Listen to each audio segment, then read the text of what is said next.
Good afternoon and welcome to the Parliament channel. We are live on cable channel 11, 105.5 FM and on the internet. We invite you to view our Facebook page at www.facebook.com/ttparliament as well as our YouTube channel. This afternoon, Wednesday, January 18th, 2017, we are standing by to bring you live coverage of the 16th sitting of the House of Representatives in the second session of the 11th Republican Parliament. This afternoon, there are 4 urgent questions and 1 question which qualify for oral answer. And today, the House is expected to debate on the motion to adopt the first report of the Standing Finance Committee. Once again, this is the Parliament channel on cable channel 11, 105.5 FM and live on the internet. And at this time, we go over to the Parliament chamber as we await the arrival of the presiding officer.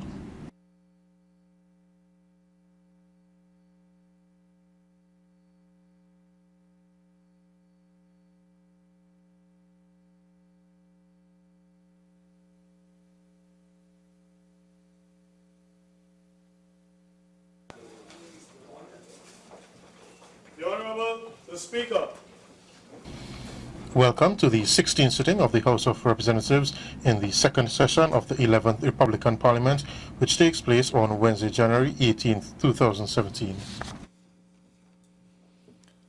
Almighty God, we give thanks to you, the Creator of the universe, and humbly beseech you to direct and prosper the deliberations of the members of this House here assembled for the advancement of your glory and the trust and welfare of the people of Trinidad and Tobago.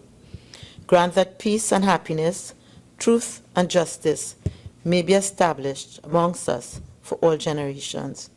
Amen, amen. Namaste.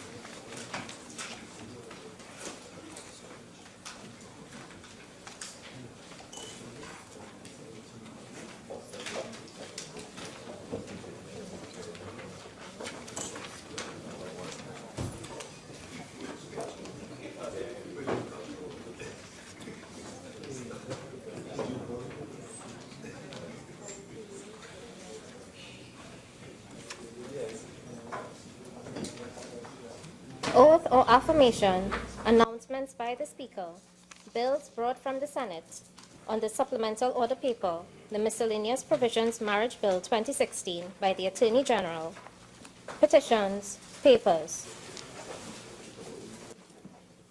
Deputy Speaker.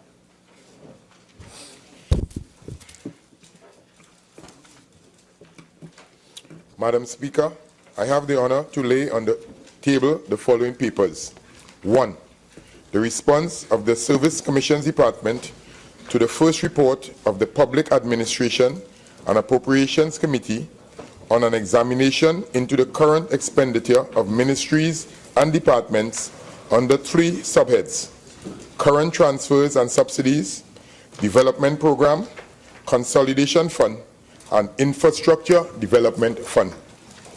Number 2, the response of the Integrity Commission to the first report of the Public Administration and Appropriations Committee on an examination into the current expenditure of ministries and departments under 3 subheads: current transfers and subsidies, development program, consolidation fund, and infrastructure development fund.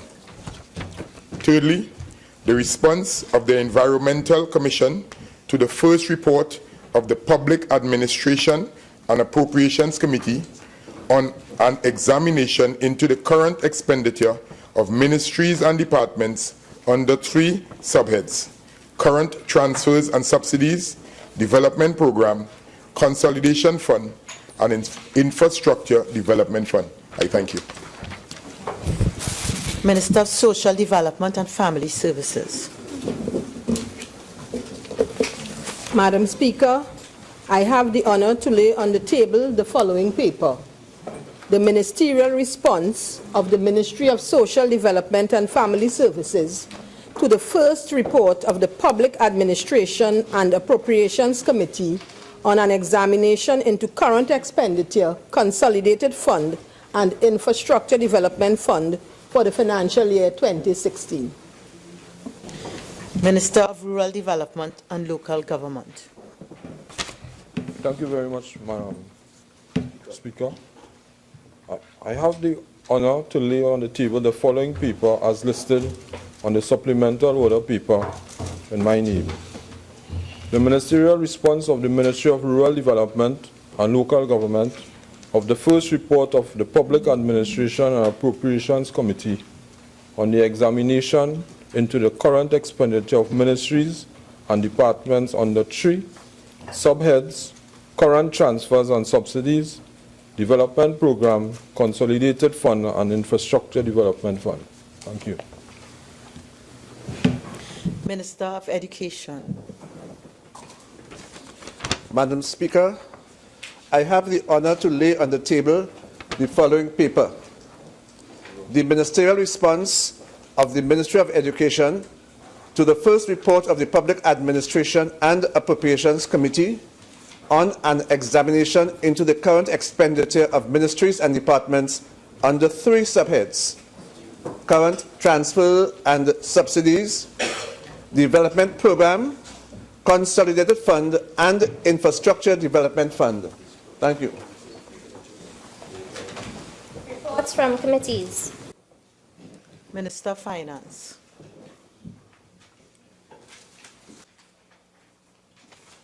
Thank you, Madam Speaker. I have the honor to present the following report. The first report of the Standing Finance Committee of the House of Representatives for the second session 2016-2017, 11th Parliament, on the consideration of proposals for the variation of appropriation for the fiscal year 2016. Prime Minister's questions. Urgent questions. Member for Oropuch West. Madam Speaker, the member for Oropuch West is delayed, and I will ask the question on her behalf. To the Minister of Health, in light of the medical condition of 2-month-old Aidan Baboti, who was born with a bilateral congenital cataract and who is clinically blind, could the Minister indicate what urgent assistance can be granted to the toddler? Thank you, Madam Speaker. Madam Speaker, the case of 2-month-old Aidan Baboti came to my attention via CNC3 News by Ria Ramboli. On investigating, it was discovered that this child was never in the public health system, was only being treated privately. The Ministry of Health and the Minister of Health personally inquired as to whether the operation to remove the cataracts can be done safely and expertly in the public healthcare system, and the answer is an unequivocal yes. That was communicated to the parents. The parents, in their wisdom and their choice, have decided that they only want their child treated in the private healthcare system.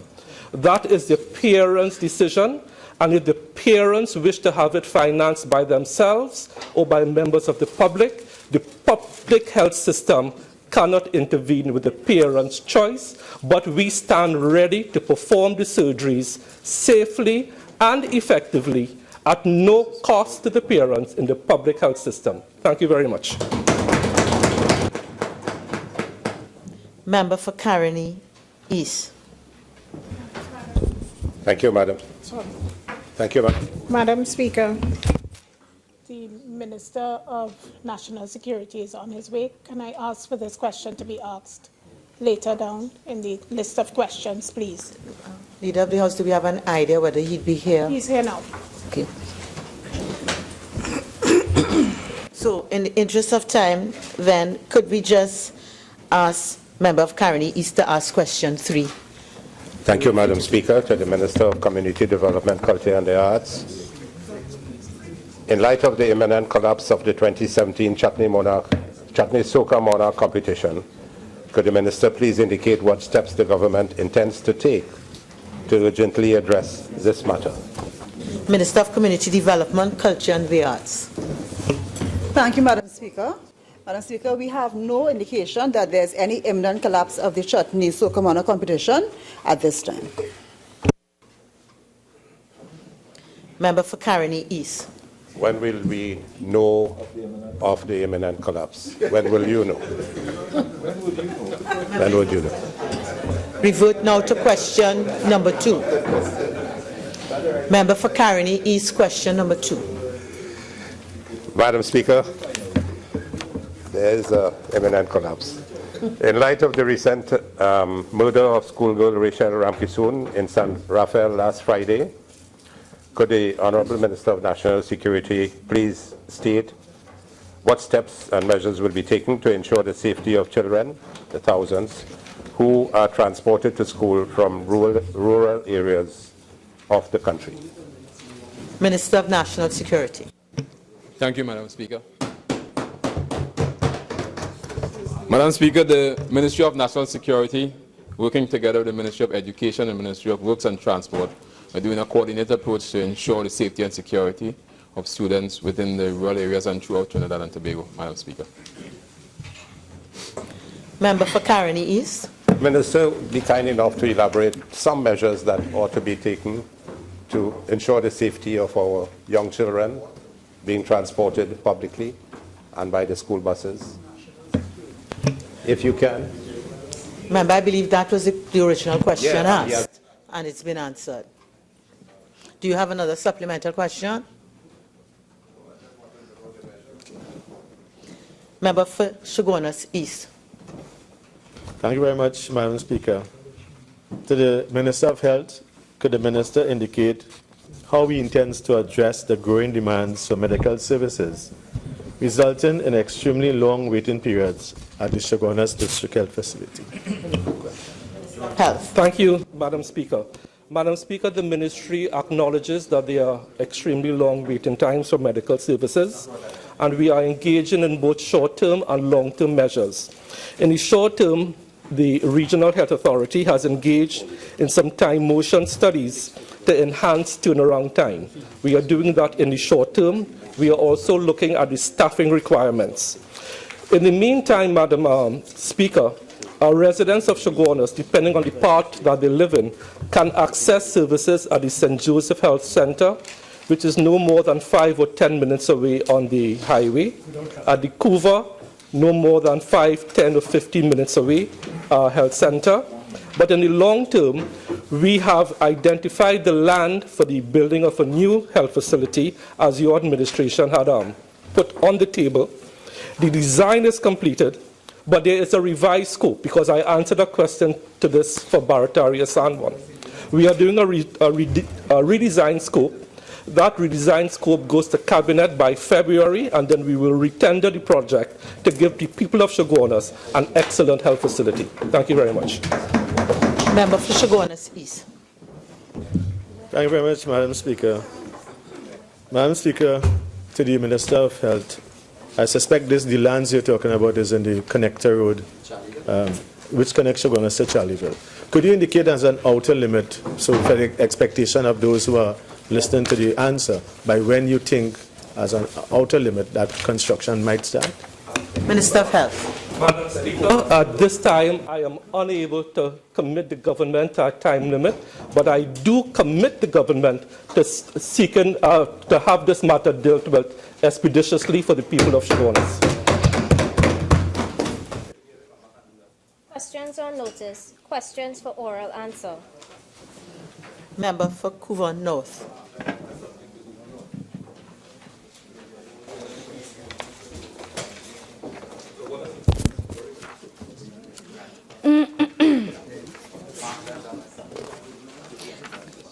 Question number 38 to the Minister of Tourism.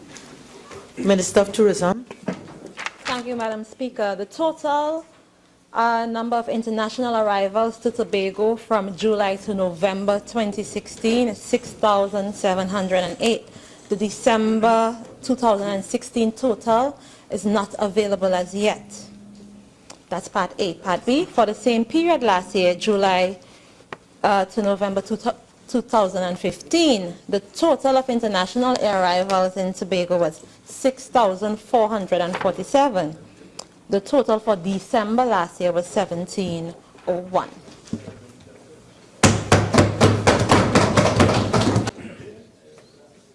Request for leave to move the adjournment of the House on definite matters of urgent public importance, statements by ministers, personal explanations, introduction of bills, the finance variation of appropriation, financial year 2016, Bill 2017, presented by the Minister of Finance.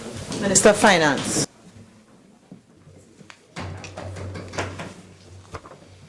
Thank you, Madam Speaker. I beg to move the following motion standing in my name.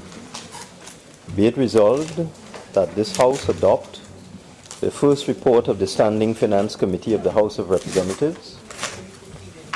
Sorry?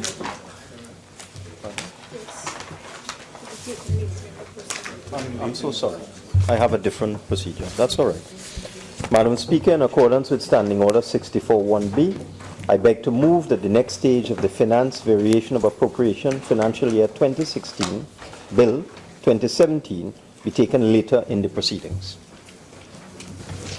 Honorable members, the question is that the next stage of the finance variation of appropriation financial year 2016 Bill 2017 be taken later in the proceedings.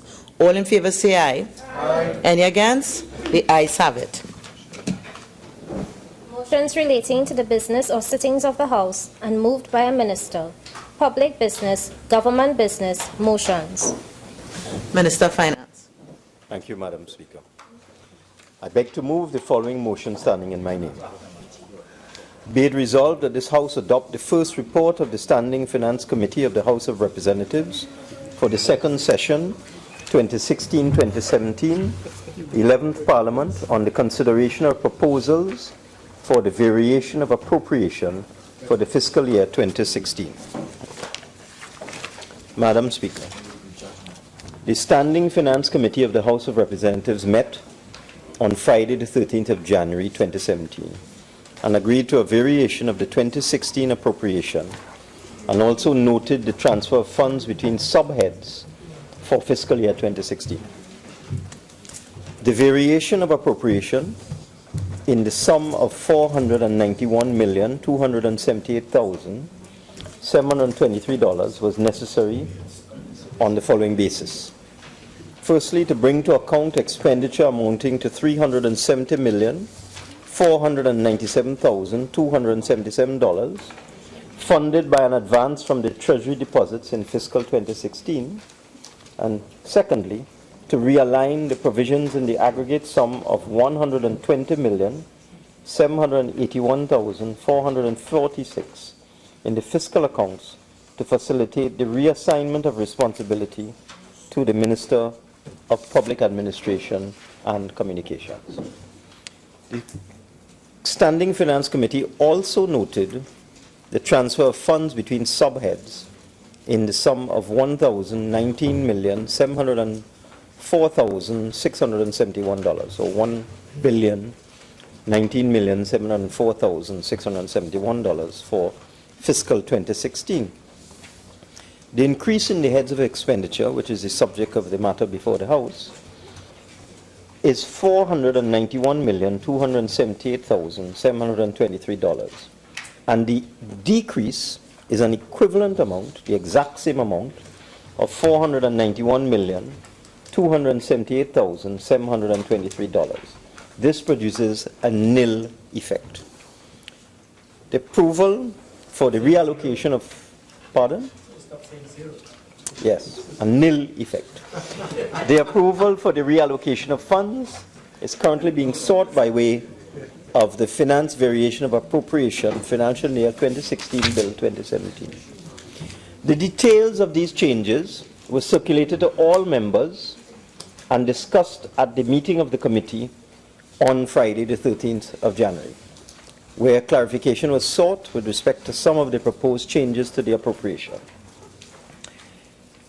During the course of this debate, the proposal contained with the bill will be addressed as required by the line ministers involved, as required. Although previously stated, please allow me to elaborate further to this House on the two main reasons for the additional funding of $491,278,723. The first is Head 78, Ministry of Social Development and Family Services, whereby an increase of $370,497,277 is being sought to retire an advance from the Treasury deposits to reimburse the Central Bank of Trinidad and Tobago for the encashment of checks in respect of senior citizens' pension and public assistance and disability grants. I digress. Treasury deposits are used to provide temporary advances for urgent, pressing matters. And as we close the accounts for the fiscal year, as we are doing today, you have to bring these temporary advances to book and retire them. In accordance with Section 17(1)(b) of the Exchequer and Audit Act, advances made from Treasury deposits are recoverable within 12 months after the close of the financial year in which the advances are made. That's just for information. The second issue is an amount of $120,781,446 required to realign the provisions in the fiscal accounts in accordance with the new assignment of responsibility to the Minister of Public Administration and Communications, and the restructuring of that ministry as stated in the Gazette number 35 dated March 17, 2016. It should be noted that the increase under Head 31 is said $120,781,446 is compensated for by a decrease of equal value under Head 70, Ministry of Communications, because that ministry no longer existed after the 17th of March, and a new ministry was formed. At this stage, I would like to address the head of expenditure, the first one, where there's a reduction in the sum of $370,497,277 to cater for the advance to the Ministry of Social Development. And this is Head 40, whereby the appropriation for the Ministry of Energy and Energy Industries was reduced by $370,497,277. Following a final review of the 2016 accounts, savings were identified by the Ministry of Energy under the item shortfall in subsidy, sale of petroleum products, primarily because of the decline in oil prices and its ensuing impact in subsidy claims from marketing and distribution companies. In other words, Madam Speaker, the price of oil was less than anticipated for the fiscal year, and therefore the price of petroleum products was less, and therefore the subsidy requirement was less, resulting in the saving. The other head, Head 78, which is benefiting from the savings under the fuel subsidy, Ministry of Social Development, required the increase of $370,497,277 in order to provide for or bring to account additional expenditure incurred from the payment of senior citizens' pensions as well as public and disability assistance grants, in part due to a greater number of persons accessing the program due to an increase in the statutory limit to qualify for senior citizens' pensions from $3,500 to $4,500. This is an innovation of this administration. Speaking now to transfer of funds. In August 1988, Cabinet delegated its authority to approve transfers between subheads under the same head of expenditure to the Minister of Finance.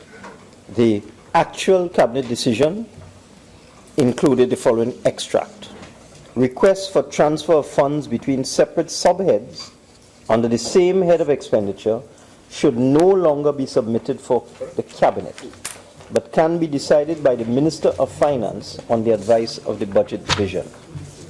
So this has been a practice in Trinidad and Tobago, successive governments, starting with the NER government in 1988, then through to the PNM, UNC, PNM, PP, back to PNM, where the Minister of Finance was given the authority to approve transfers within ministries between subheads, from one subhead to another.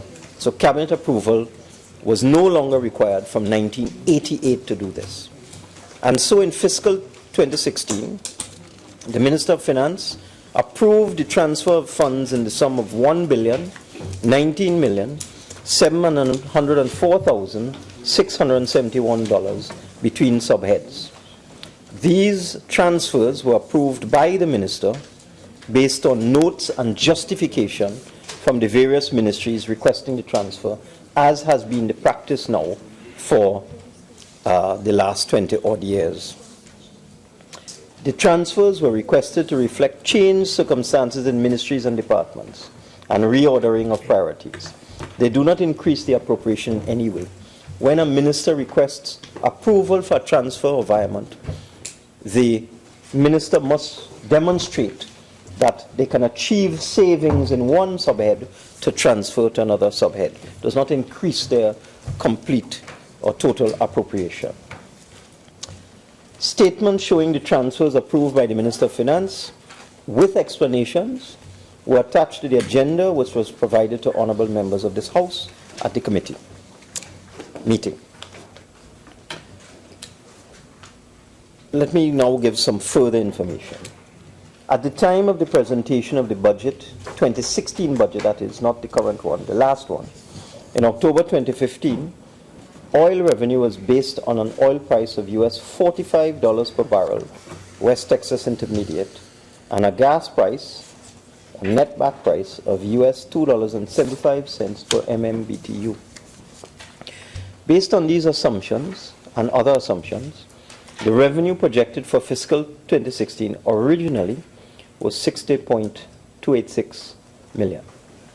The forecast for expenditure was $63.049 million. This is thousand, sorry, 60,286 million was the revenue, 60.3 billion, and the forecast for expenditure was 63.049 billion, resulting at that time in a projected debt of 2.8 billion for fiscal 2016, the last year. In September 2016, at the time of the presentation of the most recent budget, the 2017 budget, revised estimates for 2016 was included in the draft estimates for 2017.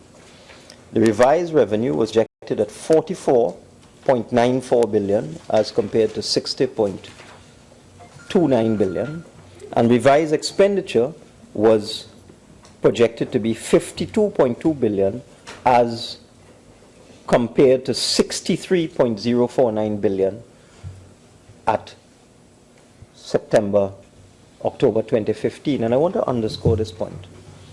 I have heard honorable members opposite. I don't know why they keep saying this. And I would hope it would, at some point in time, come to an end. The expenditure for fiscal 2016 was not $60 billion. It was $52.23 billion. Now, this has been stated in this House on innumerable occasions, yet honorable members opposite continue to speak about a $60 billion expenditure in fiscal 2016. Let me repeat. The revised expenditure for fiscal 2016 was $52.2 billion. And the revenue was projected at $44.94 billion, which would have projected a deficit of $7.3 billion. This revised position was laid in Parliament at the time of the delivery of the 2017 budget in September 2016, 3 months ago. The data for, all of the data for 2016 is not yet finalized. However, the provisional outturn on fiscal operations for 2016 has shown a deficit of $7.6 billion, which is just over $300 million more than the revised estimates. The variance is mainly as a result of a higher than projected expenditure of $171 million, as well as lower than projected revenue of $188 million. I will now advise the House of the significant variances with respect to revenue and expenditure. Just some basic data. As I said just now, the revised revenue for fiscal 2016 was $44.94 billion, whereas the actual amount collected was $44.75 billion, which is $188 million lower than the revised projection. And, Madam Speaker, one must understand that at the time of the budget, the public servants are working on estimates because they would not have the data for the last 2 or 3 weeks for the fiscal year. So they are doing estimated projections. So it estimated that revenue would be 44.9, and it was in fact 44.75.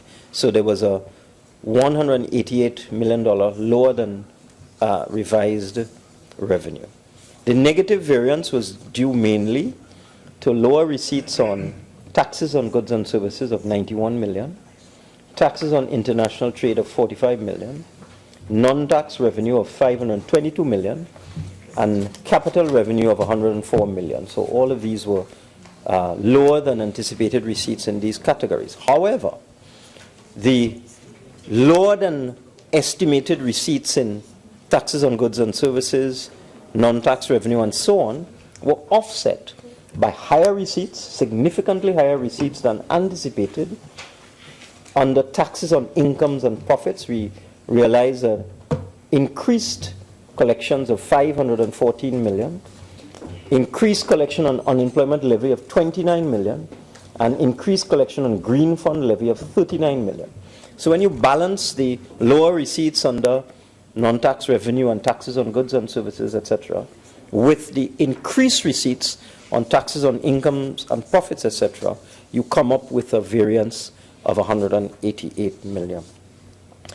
Specifically, the lower receipts on taxes on goods and services of $91 million was reflected by a decrease in receipts under excise duties of some $23 million, partially due to payments under oil of $12 million not being brought to account due to a reconciliation exercise currently underway, betting and entertainment taxes of $66 million, which were not received due to administrative delays, motor vehicle taxes and duties of $33 million, due mainly to reduced sales of vehicles with large engine sizes, and decreased demand for Ro-Ro vehicles because of the age restriction.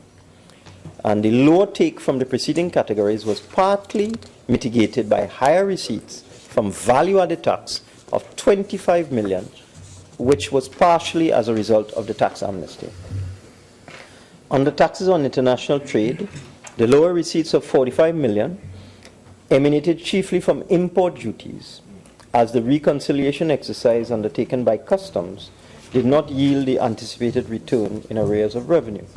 Under non-tax revenue, the lower receipt of $522 million, lower than expected, was due mainly to royalty on oil and gas, which was lower by $206 million as a result of lower oil prices than expected. Profits from the National Lottery, due to the receipt of low surpluses over the period October to July 2016. Equity profits from the central bank were just lower by a small amount of $13 million. And with respect to administrative fees, lower than projected receipts of $141 million occurred mainly because of the late submission of deposit statements by WASA in respect of water improvement rates, which were not brought to account in 2016, and the non-receipt of expected remittances of oil and post payments of $37 million from companies. The lower receipts under capital revenue of $104 million reflected decreased receipts under unspent balances from statutory boards and similar bodies of $25 million, under transfers from the Caroni Reserve Fund of $168 million, because the balances were not deposited in time for the closing of the year. These were partially offset by higher than projected receipts under grants of $89 million, mainly from the disbursement of 108 million from the European Union with respect to the sugar protocol, and for support to enabling competitive business of $50 million. The lower take, as I said before, was partially offset by higher receipts under taxes on incomes and profits, unemployment levy, and green fund.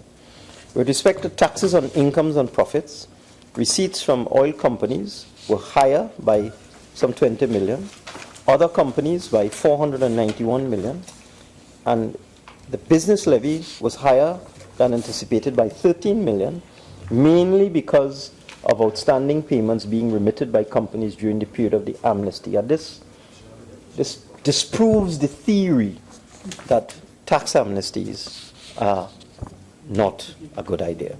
There is a view, and it is a correct view, that if you continuously give amnesties, people will continuously avoid paying taxes in order to avoid penalties and interest, and then pay during the period of the amnesty, thereby escaping penalties and interest. But be that as it may, we received a considerable sum of money in fiscal 2016 as a result of the tax amnesty in excess of 500 million.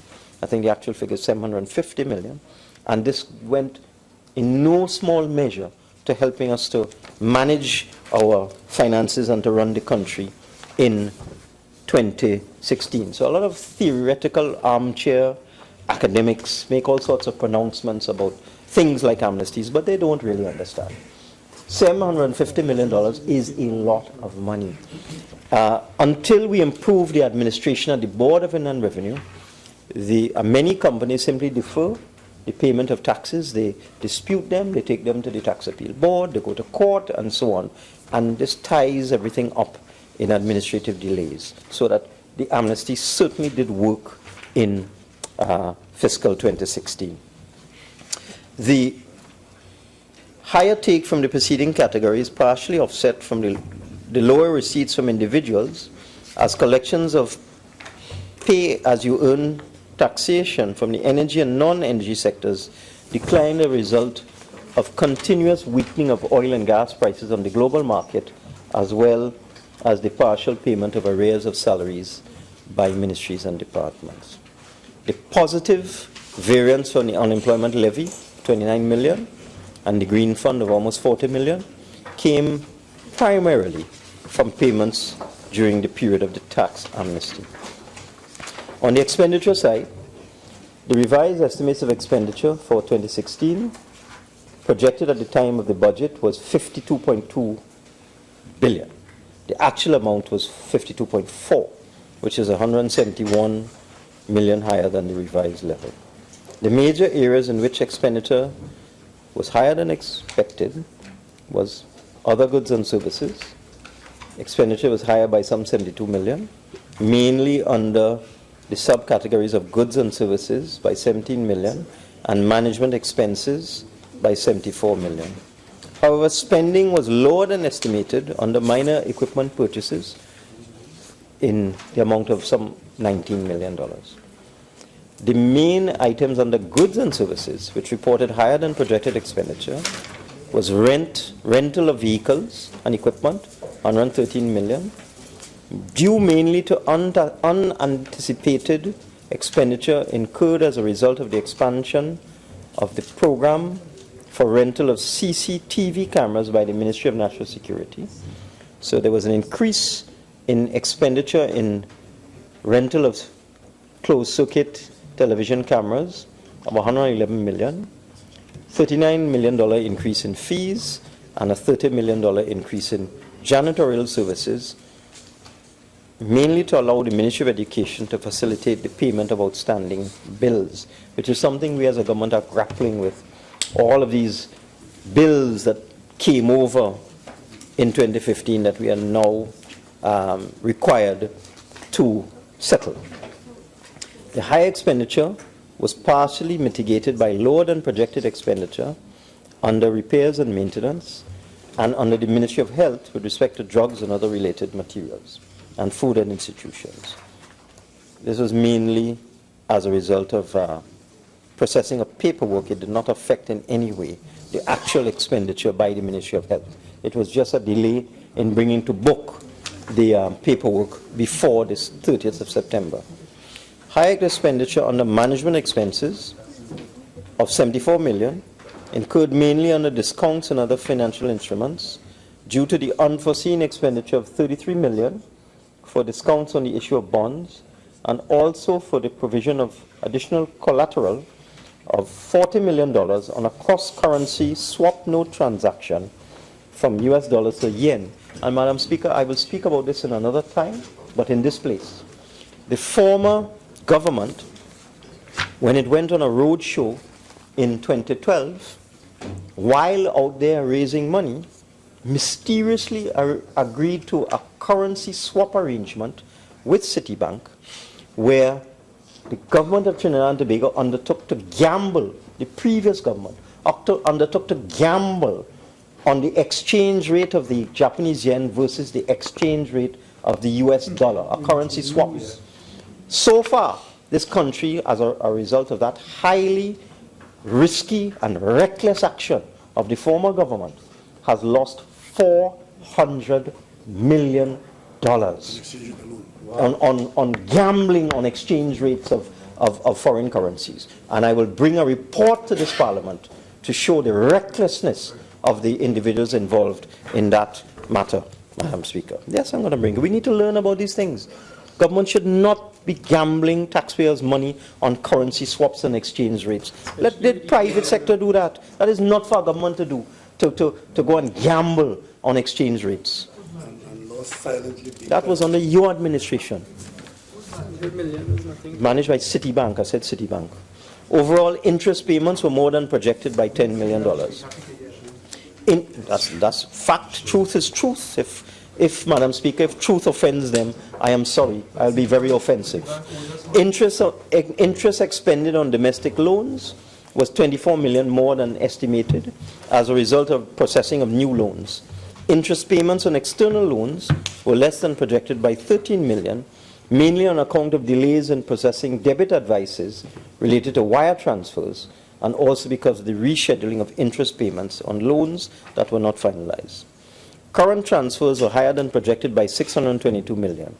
This was attributable mainly to the higher level of transfers to education institutions, 68 million, due mainly to the payment of arrears of salary under Direct University Services, which is UWI, and the University of Trinidad and Tobago. So $30 million went to UWI to pay back pay, and $30 million also went to the University of Trinidad and Tobago to pay back pay.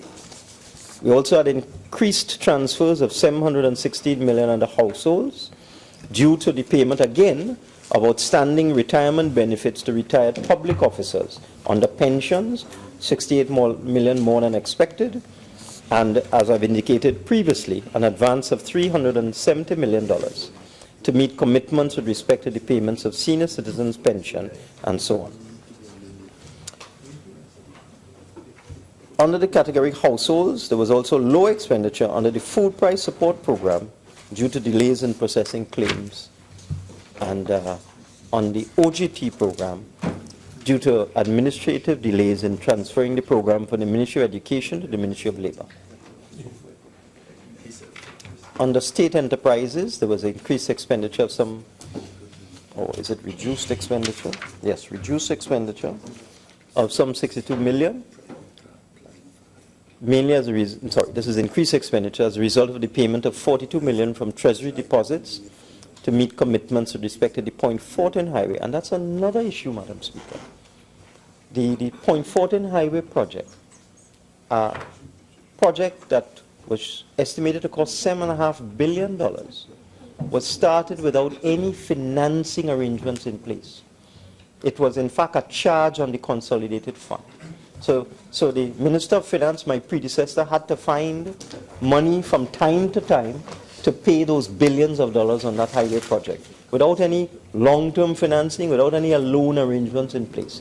Even when halfway through, the previous government decided to take out a loan, it was only for the amount of $1.5 billion.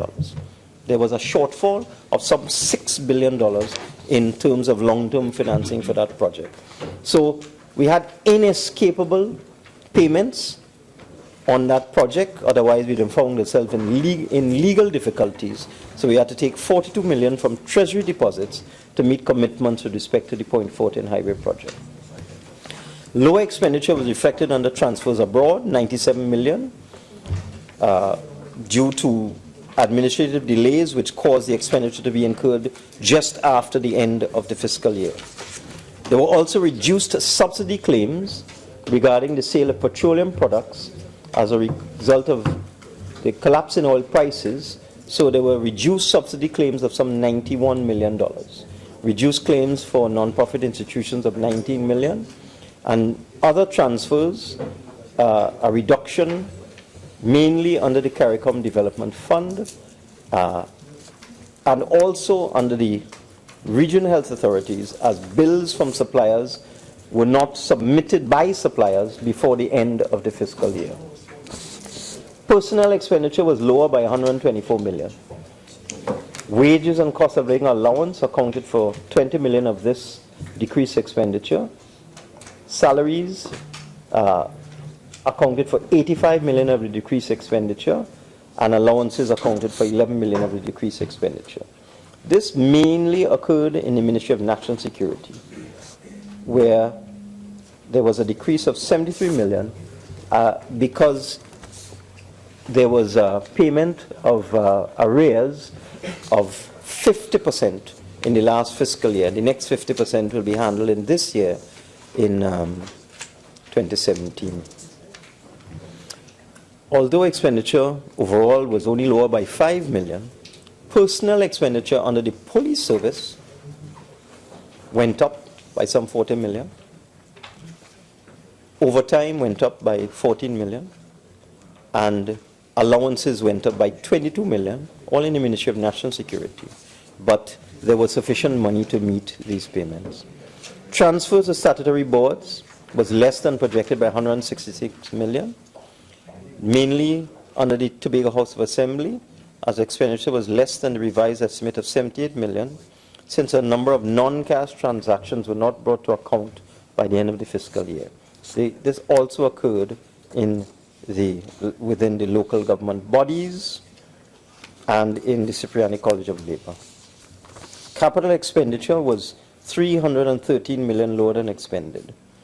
This was comprised of 244 million in the consolidated fund and 69 million on the IDF, again due to delays in the processing of paperwork, which did not catch the end of the year on the 30th of September. Madam Speaker, having given these details, I wish to reiterate or make the point that this matter that we are about today is the closing of accounts for fiscal 2016. It has absolutely nothing to do with expenditure for 2017. Nothing to do with 2017. So I would urge honourable members opposite not to become embroiled in questions or issues. I am urging honourable members opposite. You can be as irrelevant as you wish to be. But this debate is about the closing of accounts for last year. It has nothing to do with this year. And I can assure you, I can assure honourable members opposite, this is not a threat, this is a warning, that if members opposite decide to speak about fiscal 2017, I'll be the first to get up and cite Standing Order 48.1. I beg to move, Madam Speaker.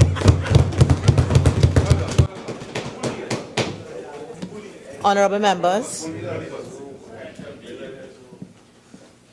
Honourable members, I will now propose the question for debate.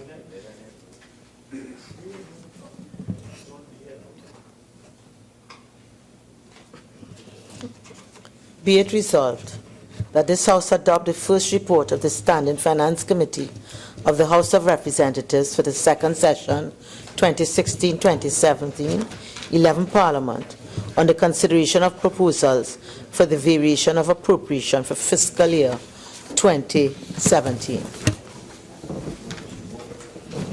Member for Caroni Central.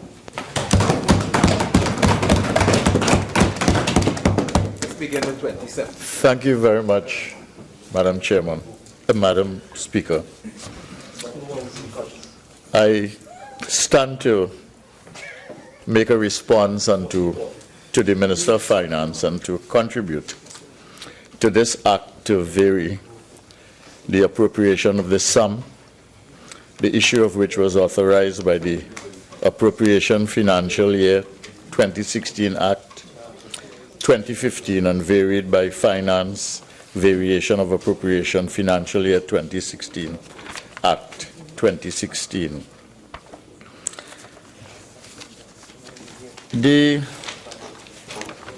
Minister closed by talking about the fact that his presentation and the bill before us has to do with the closing of accounts for 2016, Madam Speaker, and issue a warning indicating that he will stand to invoke 48(1) under the standing orders should we venture into the area of 2017.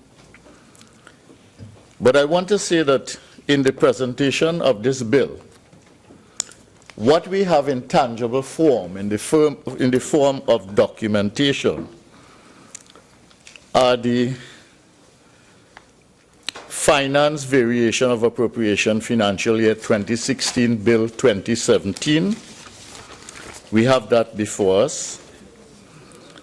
We have, having attended to the matter on the last occasion that we met, I think it was Friday the 13th, the first report of the Standing Finance Committee of the House of Representatives on the consideration of proposals for the variation of appropriation for the fiscal year 2016. And we have that report was actually laid in this House formally today, although it was circulated before. And we have related to that the agenda for the second meeting of the Standing Finance Committee of the 2017 session of the House of Representatives of the Republic of Trinidad and Tobago, which was held on January 13th.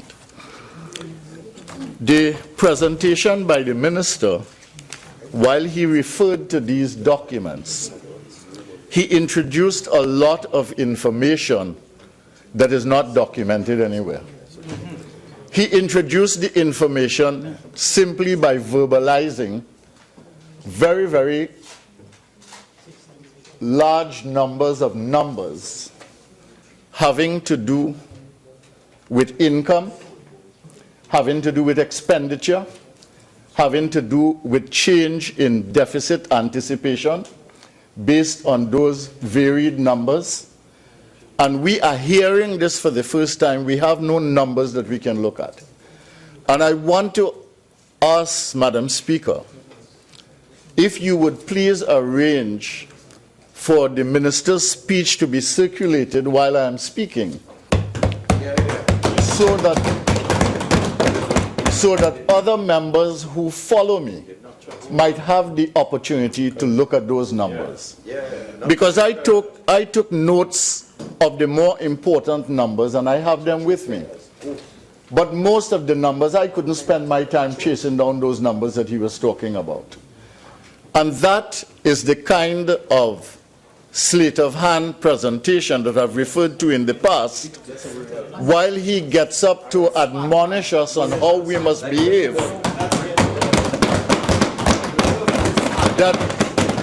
that we are accustomed to in this House. So he comes here with all the 2016 numbers, which only he has on paper, and only he has in his head, which paper he is the only person, I assume, unless he took this matter to Cabinet, who has that financial information.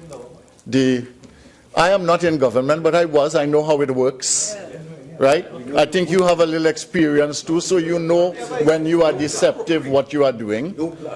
So he brings the numbers here, and we now have to deal with these numbers. But I want to deal with the bill before the House, and I will refer to the numbers that he mentioned earlier. And I want to start by looking at the bill itself. I want to point out that the bill, as the Minister pointed out, has to do with the just under $500 million that were actually transferred from one ministry. Madam Speaker, may I ask a question, please? So, would you give way? I'd just like to ask a question. To whom? To the Speaker. To the Speaker. Madam Speaker, I don't know if we are, I'm not sure of the procedure, because right now we are doing the report of the Standing Finance Committee. I don't know if we are anticipating by referring to the bill. I'm not sure, and I'm asking for your guidance, please. I'm just asking a question. Honourable members, what is before the House is the question of the report. And I'll just ask, while I know we will eventually go to the bill, and they may cover the same subject matter, I would just ask the member to be guided. And I'm sure your contribution as it is could be tailored towards this. Madam Speaker, I will do whatever you ask, but are we going to have two debates today on these matters? Members, no motion was moved to discuss both matters together. So this is not what my ruling is. This is the order that is followed unless both sides come to an agreement. Thank you very much, Madam Speaker. So I will deal, therefore, with the report of the Standing Committee. And in the report of the Standing Committee, the first point that I wish to make is that under transfers on page 10, 2.1 item, the report indicates the committee noted that the Minister of Finance approved the transfer of funds in the sum of $1,019,704,671 between subheads under the same head expenditure. These transfers reflect changed circumstances in ministries and departments and a consequential reordering of priorities.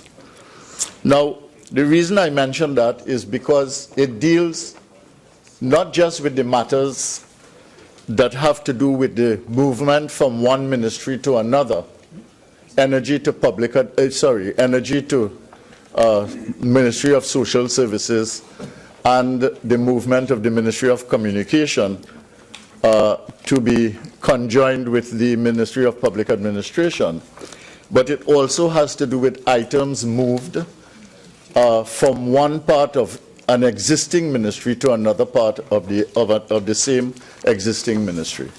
And the minister went into some explanation of that, tracing it back to the 1988 when a decision was made, etc. But what it means, therefore, is that we are dealing with variations not of a sum of between 400 million and 500 million, but in fact a sum of totaling over $1 billion in this particular report. The minister talks about the decrease in energy of $370 million, yes, $370 billion, 497,277, and the same amount is transferred. So you have the decrease there, and you have the other decrease of 120,781,446 from the Ministry of Communications. Now, the minister explains that, and then of course he explains the increase, the same numbers, which is 120,781,446, going to the Ministry of Public Administration and Communications when they came together, and then going to the Ministry of Social Development from the Ministry of Energy, $370,497,277. Now, in making these transfers, the minister talked about the fact that the price of oil and therefore the demand for the subsidies had a relationship to the savings that accrued. And he then explained where the money went in social services. And the question of on the issue of the Ministry of Communications, he indicated that it was just transfer of the ministry and therefore the money went with it. And this is fine because the explanations in the notes, that is to say, in the report, are straightforward and good, and we do not necessarily have any problems with the explanation of these things. What I do want to emphasize, though, is that in the verbatim notes, item 6 on Appendix 2, page 13, it reads, the committee is being asked to note that the Minister of Finance has approved the transfer of funds in the sums of $1,019,704,671 between subheads under the same head for expenditure for fiscal year 2016. And therefore, although ministerial authority is granted to do these things, the matter is before Parliament, and some of these things I want to comment on as I proceed.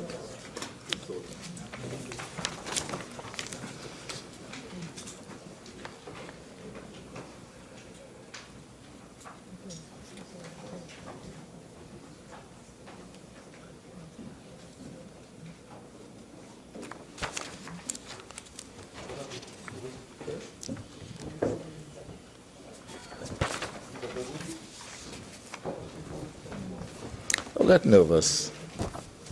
Don't get nervous. You know you like to get nervous on the other side. But I can hear you. You know.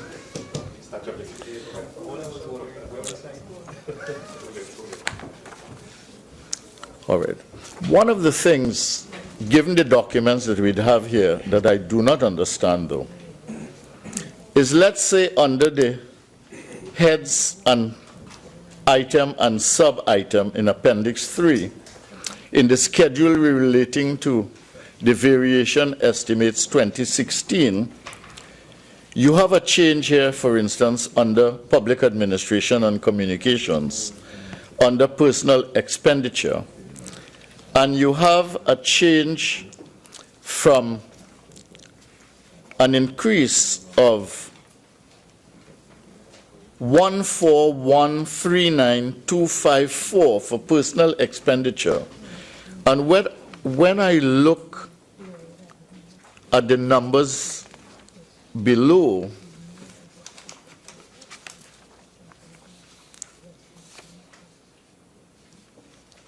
I do not see any changes between the numbers on the left-hand side and the numbers of the right-hand side. So that I don't know, for instance, how the increase of 14,139,254, how that lines up with the numbers below. I find the same thing under the subhead Goods and Services, which is on page 21, where there is an increase of 14,346,411. And when I look at the left-hand side and the right-hand side below, I do not see a variation in the individual lines as I go down the column. And if the minister could simply explain, perhaps I missed something. I think it happens in 2 instances. It doesn't happen everywhere. I don't know if it's a typo, if it's a mistake, if I am misunderstanding something. And I just wanted a clarification and explanation on that.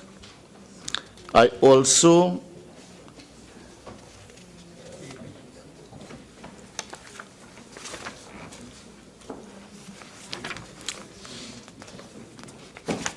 so I simply leave that for the response of the minister.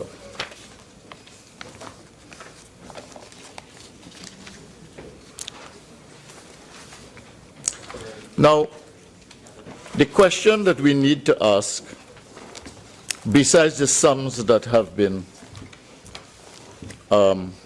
reallocated, that have been varied, and therefore reallocated, the question that we have to ask is, what is the value of doing this? Because all of this is being varied in the context of a budget. And I know that the minister said that this was being done for 2016.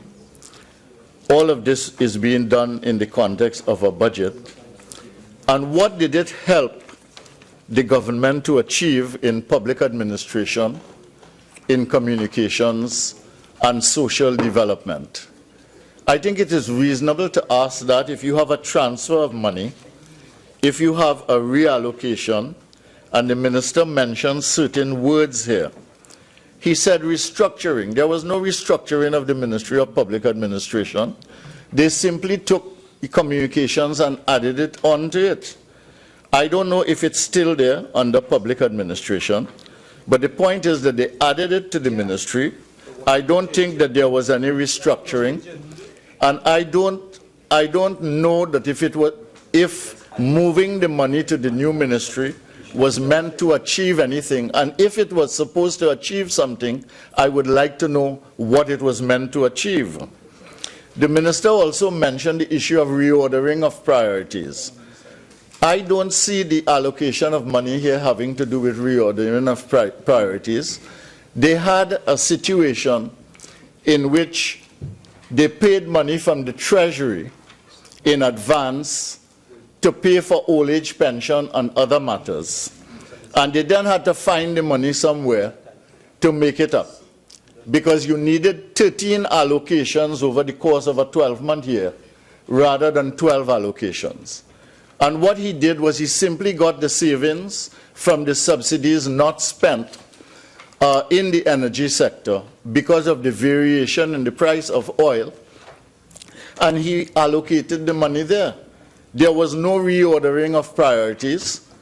The priorities were set in the budget, and it was simply a question of finding the money to do this. And the minister then outlines the issue of income and expenditure in relation to the budget. And he takes us to the point where he indicates that the actual revenue was $108 million lower, being now 44.75 instead of 44.94. And he indicates that the expenditure actual was 52.4 something. I didn't get what the something was, but he indicated that it was 171 million higher than actually projected, and it was projected at 52.23. All of that was, of course, the projections were in the last budget speech that he presented to us here. Now, there are some things really that need explanation. For instance, in the actual expenditure, he indicated that one of the reasons for the increase in expenditure, I don't know if I got him right, and I stand to be corrected if I am wrong, but I heard him say managerial fees. What? So I really want to know what those managerial fees are, and what it is they were managing, and what levels of efficiency were achieved by the expenditure of what would be a significant enough sum to increase the expenditure by part of $171 million in 2016. And therefore, as I said, I have a liability by not being able to deal with the numbers in front of my eyes and not having the opportunity to reflect on the numbers as presented by the Minister of Finance today. But certain things do jump out, and we know that it is 2016, but these things have implications for 2017 and the manner of proceeding, because in terms of 2016 and what the expenditure originally projected at 60.3 billion, 0.49 billion, and eventually projected at 52.23 and actualized as 52.4 according to the minister. All of these numbers we need to interrogate properly. The question that we have to ask is, what did this 2016 budget achieve? And I think that that is a legitimate question as we go into the second month of 2017. The 2016 budget would have ended in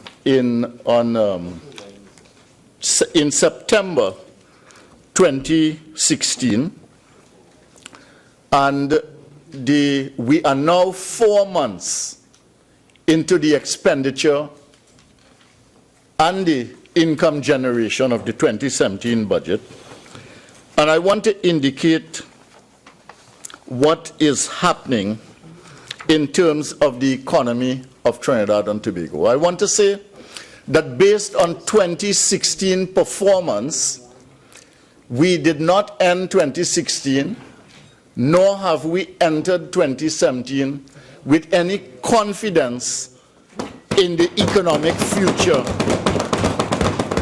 of Trinidad and Tobago. I have here May 31st, 2016, where the central bank lowers 2016 economic forecast. And I have a story here coming out of the central bank articulation about what is happening to Trinidad and Tobago.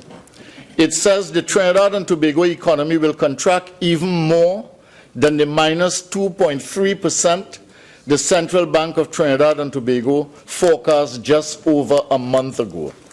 The Central Bank of Trinidad and Tobago said its May 27, 2016 monetary policy report, early available information on domestic energy production as well as the revised fiscal outlook announced in April 2016, support the bank's initial projections in March 2016 of a contraction of the order of 2.5% for the whole 2016 and lower foreign exchange earnings. A gradual revival of growth is anticipated in 2017, etc., beyond as the energy production and global energy prices pick up. So they are basing any hope in 2017 on increased prices and on increased production. But they are forecasting very bad things for Trinidad and Tobago. And I want to say that since that report came out, we have now had the benefit of the first and second quarter reports of 2016. And what it points to is a more than 6% decline minus in the first quarter and a close to 8% decline in the second quarter. And I want to say that what that suggests for the third quarter, I'm talking about 2016, Madam Speaker. I see you looking at the standing orders. I am talking about 2016.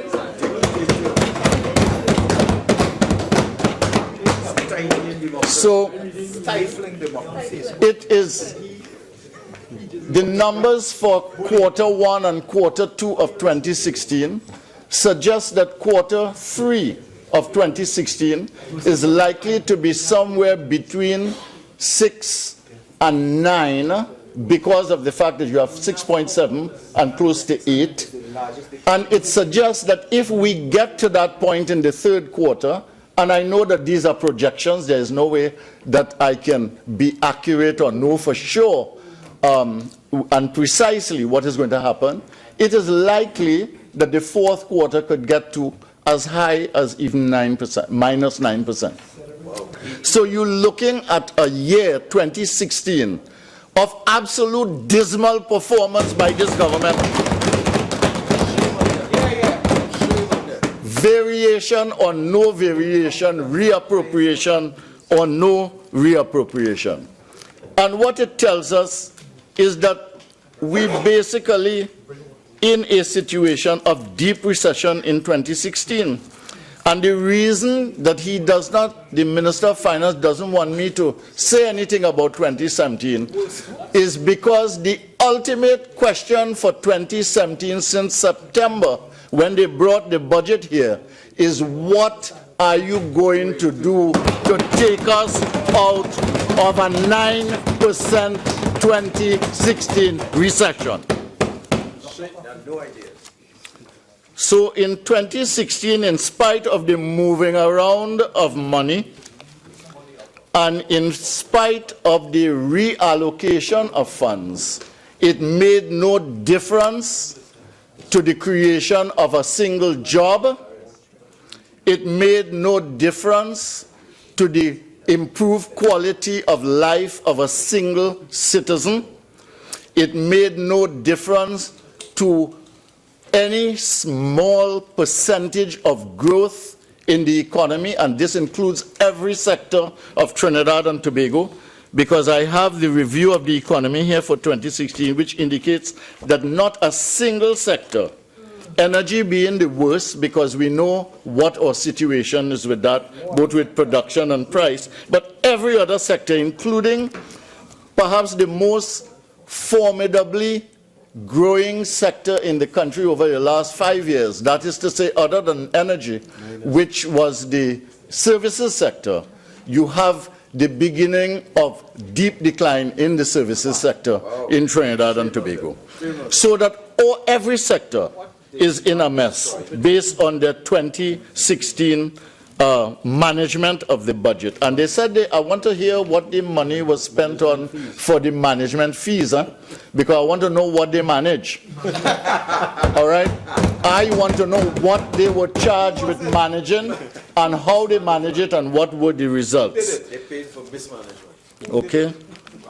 I wouldn't read from the minister's budget speech in 2016 because in his presentation, he did make corrections to his own projections, and I will take him at his word, although I haven't had a chance to review the numbers. But I want to indicate to him that the fundamental question I asked remains the fundamental question with which he has to wrestle, because the decline in 2016 and the recession that we have inherited from 2016 flowing into 2017 have nothing to do with other recessions that we have had in Trinidad and Tobago before. Although many of them were related to the price of oil, it is different in that this one is not cyclical because of the nature of the change of the global energy industry. So it is not a cyclical thing that we are addressing here. And the fundamental question of how you revive the economy, how you move out of recession, how you get confidence, growth, how you create jobs, how you create the conditions for expansion of exports, etc. Those issues really require a different set of answers and need to take into account a different set of variables. And I have heard no articulation by the government on anything resembling a solution to the economic crisis that we have in Trinidad and Tobago. I want to get to some of those issues now in the documents that we examined on Friday the 13th, having to do with the transfer under the various heads within existing ministries. So we have transfers, for instance, in the Ministry of Education, we have Ministry of Labor, we have Ministry of Public Administration. And I want to say that a pertinent question for the Ministry of Public Administration is really, what is the role of public administration in addressing the role that the ministries have to play in helping to create the climate? Yes? Your original 30 minutes have expired. You're entitled to 15 more minutes. If you intend to avail yourself of it, you may proceed. Yes, I'm very grateful, Madam Speaker. I would be happy to use the 15 minutes that I have. A pertinent question for public administration is, what are we doing with the ministries if we have, let's say, a minus 9% reduction, well, more than 9% reduction, but a minus 9% growth rate, let's say, for the 2016 year, that is what we have inherited. And let's say I'm wrong and it's not 9, it's 7, or whatever it is. What is the role of the public sector, and what are we doing to allow it to play that role? Because public and private sector have to work together to make any kind of confidence, any kind of growth, any kind of innovation possible. What is the public sector doing to be able to address that? And in terms of the Trinidad and Tobago Police Service, I think it is important to ask, we have a situation here, for instance, in which you have transfer of monies, 34 million on the left-hand side, transferred to the right-hand side for various things, traveling and subsistence, uniforms, repairs and maintenance, other contracted services, and so on. I think the pertinent question for the police service and for the minister under whose portfolio the police service resides is, what are these allocations of sums of money and variations of where these sums of money lie? How are they going to make a difference in the terrible situation that we have here in terms of murders in Trinidad and Tobago? How are they going to make a difference? I think 4 people were killed last night. I think 61 people were killed last year. In my own constituency, in one night they shoot up 6 people, 3 of them dead. And in this situation, I don't want to mention the young girls that have been brutalized, and I don't want to make this an issue about crime. But if we're dealing with police, the question for the police, the question for National Security Ministry is really, what are we doing about this? How are we arresting it? How are we reversing it? How are we reducing it? How are we making the place safer? How are we detecting the crimes? How are we bringing people to justice? And how are we setting the stage for security and peace in the society?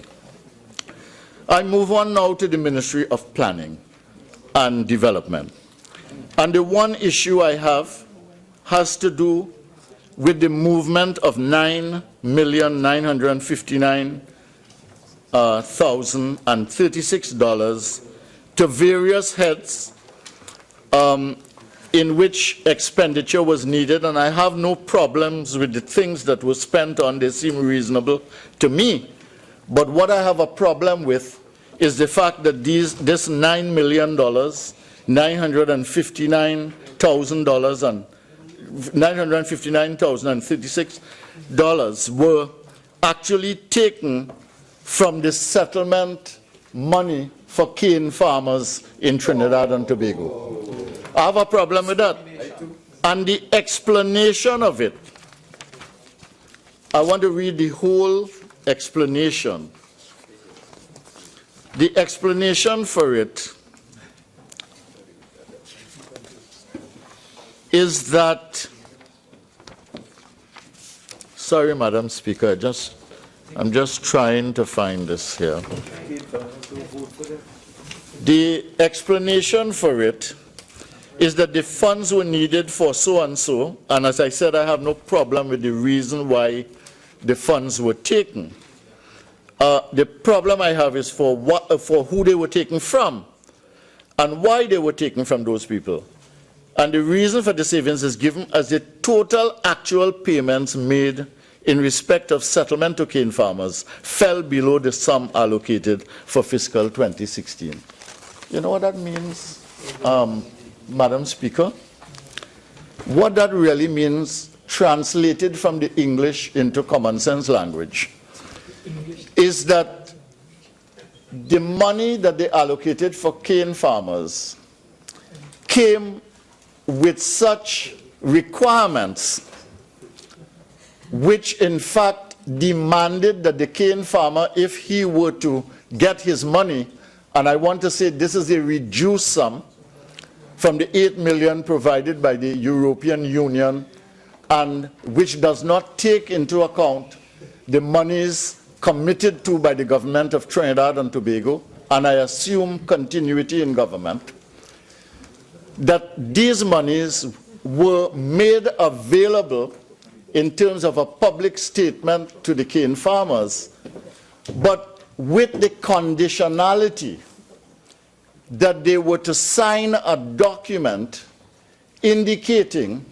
that they are giving up any rights to any further sums of money which were committed by the government of Trinidad and Tobago, and to which the cane farmers would have had a legitimate expectation that a government commitment would have been honored. So because they asked them to sign away the rest of their money, they did not come to take their money. So this money remained lying fallow, so to speak, to use an agricultural term. And basically, it was made available to that. So I'm not querying where the money was moved to and why it was done. As I said, it may be quite legitimate.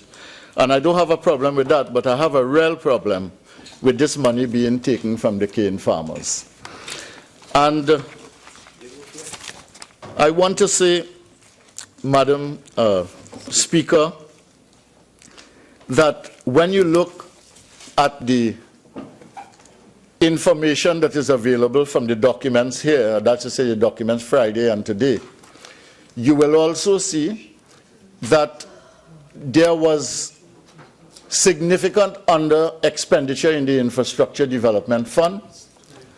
And in the Ministry of Social Development's report, you would see that some of the development work had not in fact taken place. And what this means, therefore, is not only that the recurrent income and expenditure, in a sense, have been skewed to no achievement, but that the public sector investment program, on which the Infrastructure Development Fund is a critical part, is likely to have been, basically it's a non-performing sector of the economy, the public sector investment program in 2016.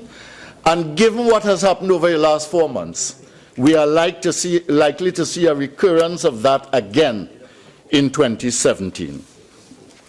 So when you look, I had brought this draft estimates of revenue for the financial year 2017, which is really 16-17, and which falls outside of the remit of the matter here, simply to ask the minister what was going on in terms of income and expenditure over these 4 months.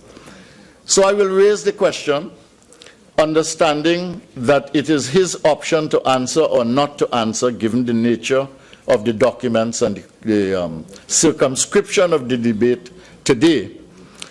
And I want to say that in January 2017, having seen what has happened under the 2016 budget, and knowing for a fact and feeling in the economy and in the society what is happening in the country during the first 4 months of 2017 as we approach Carnival. I want to say that Trinidad and Tobago, economically and financially, is in a very, very bad place. I want to say as well that we are in a very bad place because of, in my view, ineffective management and a failure to make meaningful and strategic decisions. And I want to tell the government that the more you operate Hamlet-like, postponing decisions and second-guessing yourself and not wanting to make mistakes and therefore to do everything right, the more you are likely to do nothing with months and months passing before you.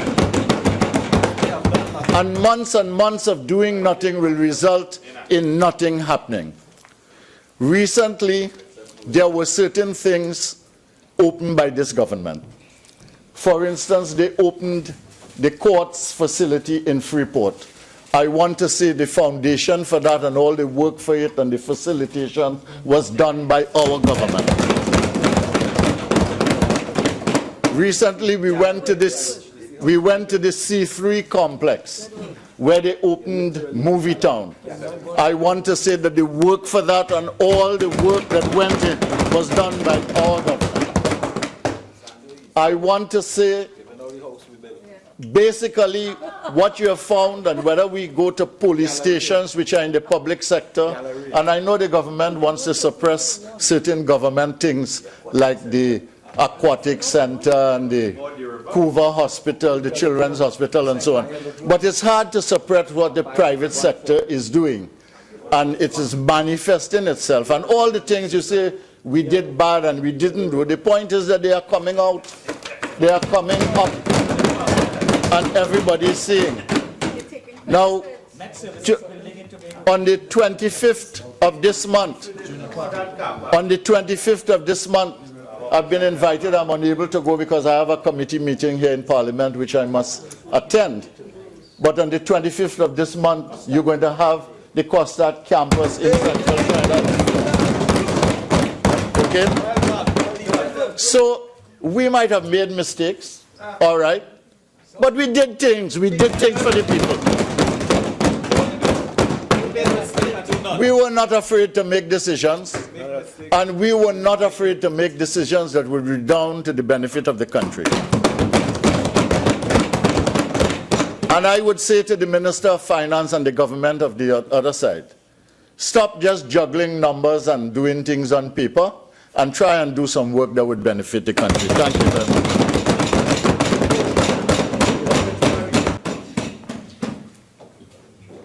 Member for Horquetta, Talparo. Thank you, Madam Speaker. Madam Speaker, yesterday I went to the opening of the IT symposium by the Ministry of Planning and Development, and I took note that the Minister of Planning, in her address to the audience at the Arthur Lockjack Auditorium, mentioned the work that had been done by the member for Caroni East, her predecessor in that Caroni Central, sorry, her predecessor in that portfolio, and that's the way we do things. We give credit where it is due, so that when the minister talks, the member talks about all the things that we have completed and opened that was started under the previous administration, that is what our responsible government will do. An irresponsible government is one that will look at the government campus and leave it unopened for 5 years.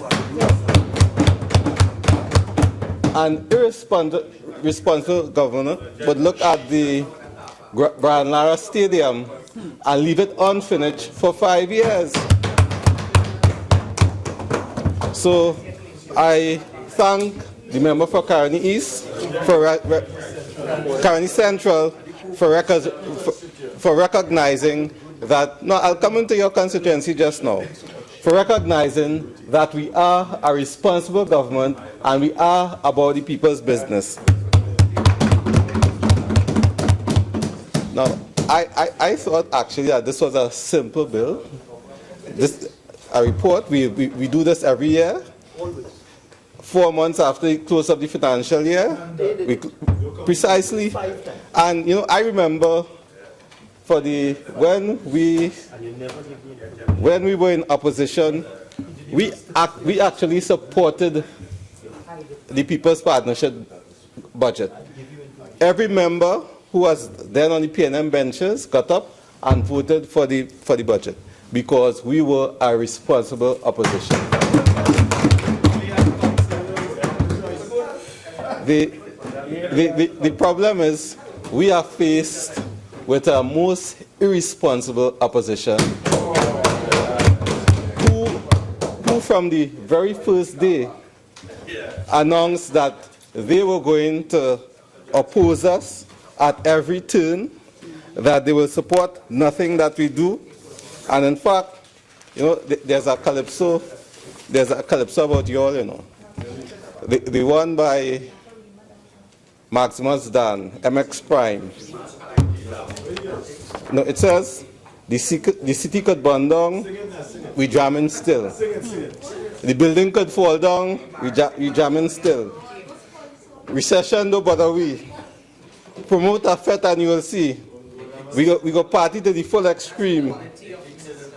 Oh God, the treasury could burn down, we jamming still. Economy could fall down, we jamming still. So the member for Caroni East continue with the jamming. Caroni Central, sorry. He recognizes, now he read the whole central bank report. He recognizes the great peril that we face as an economy, the tremendous burdens that we have had to inherit, but still, he jamming. And now, the member claims that he did not get the figures from the Minister of Finance. Now, I sat here and listened to the Minister of Finance. I took notes. He said revenue was 44.94 billion, expenditure was 52.23 billion, and there was a deficit of 7.6 billion. So after you get those figures, I don't understand how you can't understand why we needed to contract in terms of the expenditure and why we needed to realign, restructure, and reduce expenditure in the budget. And that is what we did with the merger of the Ministry of Communications and the Ministry of Public Administration. Now,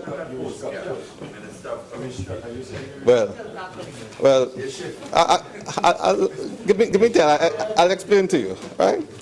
Now, I realize that people on that bench don't know what the Ministry of Communications does. So, now I know you all don't know, you know, because under the partnership, you had 5 ministers of communication.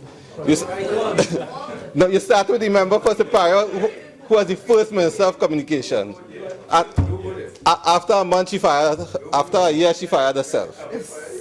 So she was followed by the member for Tabakit, I think.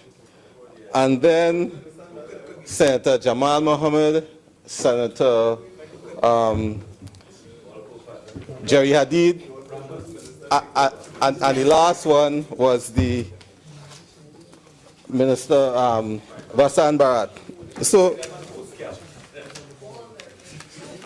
well, they must be very good because there are 5 of them. So, let me give you the portfolio responsibilities of the... Madam Speaker, might I raise an issue under 48.1?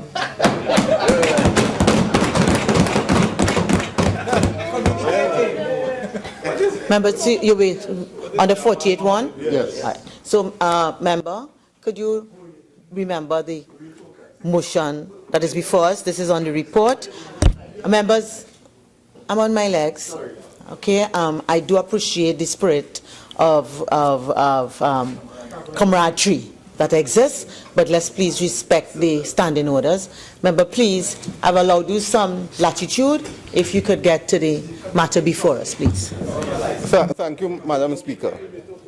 Actually, I was really speaking to the reduction, the reduction from the Ministry of Communications and the funds assigned to the Ministry of Public Administration, and trying to explain how that reduction came to pass.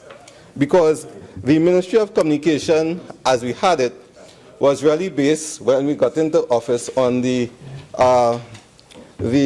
estimates that were prepared under the previous administration. And those estimates were significantly bloated, so that under that administration, we had estimates really intended for an election campaign. And the Ministry of Communication then was solely about campaigning for elections. Now, I saw a report, and a member from Naprima would be interested in this. It's about the Ministry of Communications and the expenditure just before the 2016 budget. And what they found was that, what the point I'm making is that the 2016 budget was based on the expenditure in 2015. So the allocations that were made were based on that historical pattern. And the pattern of expenditure in 2015 was based on the election and election spending. So that at CNMG, for example, which falls under the Ministry of Communication, there was a project called National Conversation Initiative. Now, this is a project that was initiated by the member for Naprima, and the document I have seen shows that the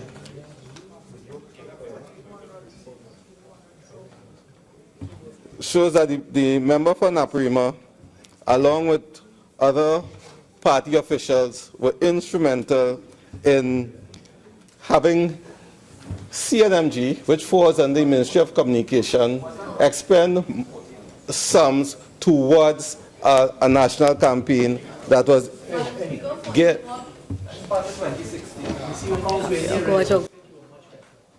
Member for Horquetta, Talparo, please continue. Thank you, Madam Speaker. So that what they did was, let me read. I won't read the name of the businesser, but he explained at a meeting in 2014 with Mr. Rodney Charles, Mr. Ken Ali, concerning social media content for a campaign which allowed persons to take part in voting polls on the performance of the Prime Minister People's Partnership. The campaign was referred to as the National Conversation. Now, this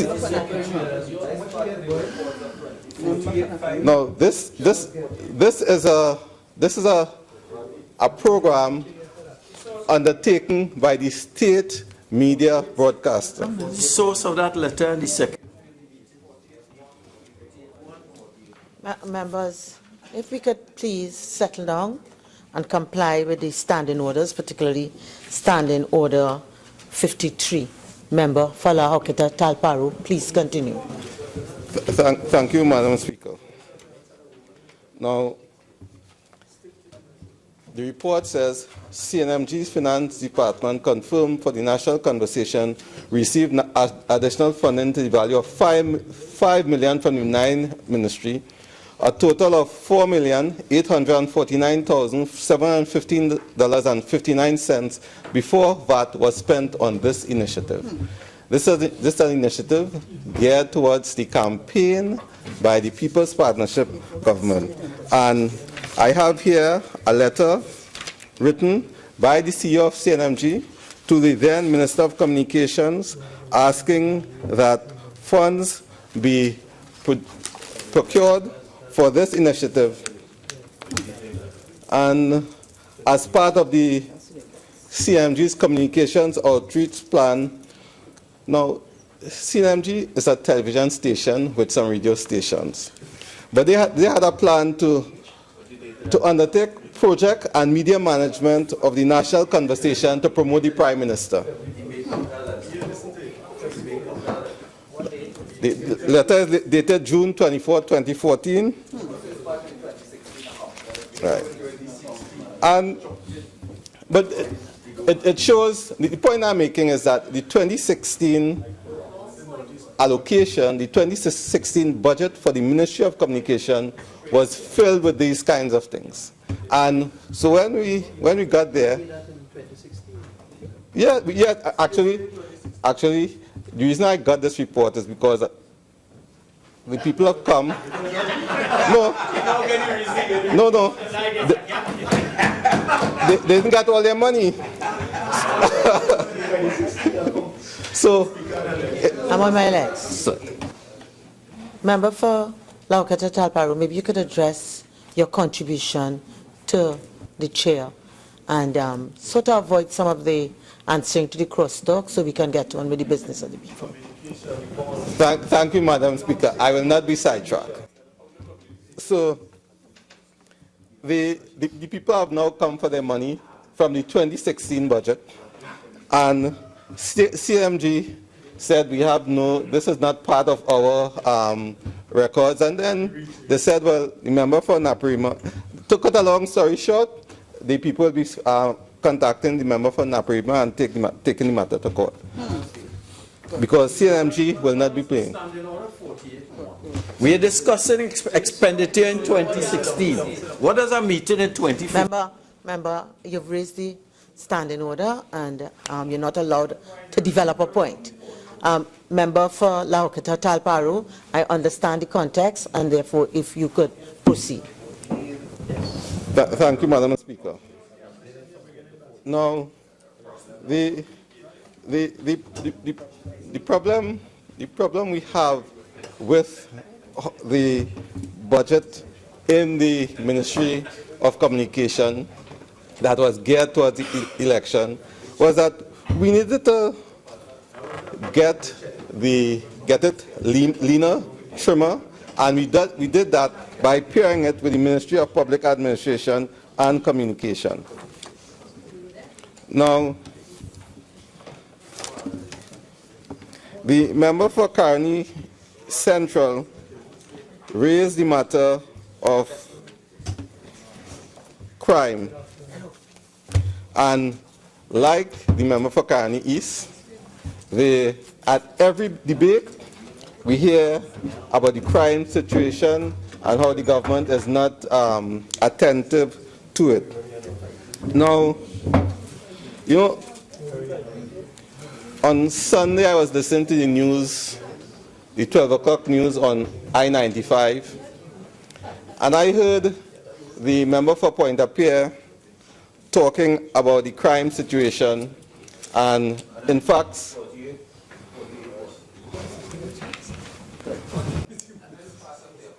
Member for Horquetta Talparo, if you are just responding to something that was raised by Caroni Central, I would allow it, but this is not a debate on crime.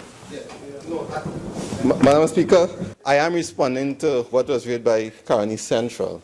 And the point I'm making is that they make a significant noise about the crime situation, and at every point they use crime for political purposes. And like Caroni Central raised it here today, Caroni East raised it here today, and the member for Pointe-à-Pierre was on the radio on Sunday, and raising the same... 48-1.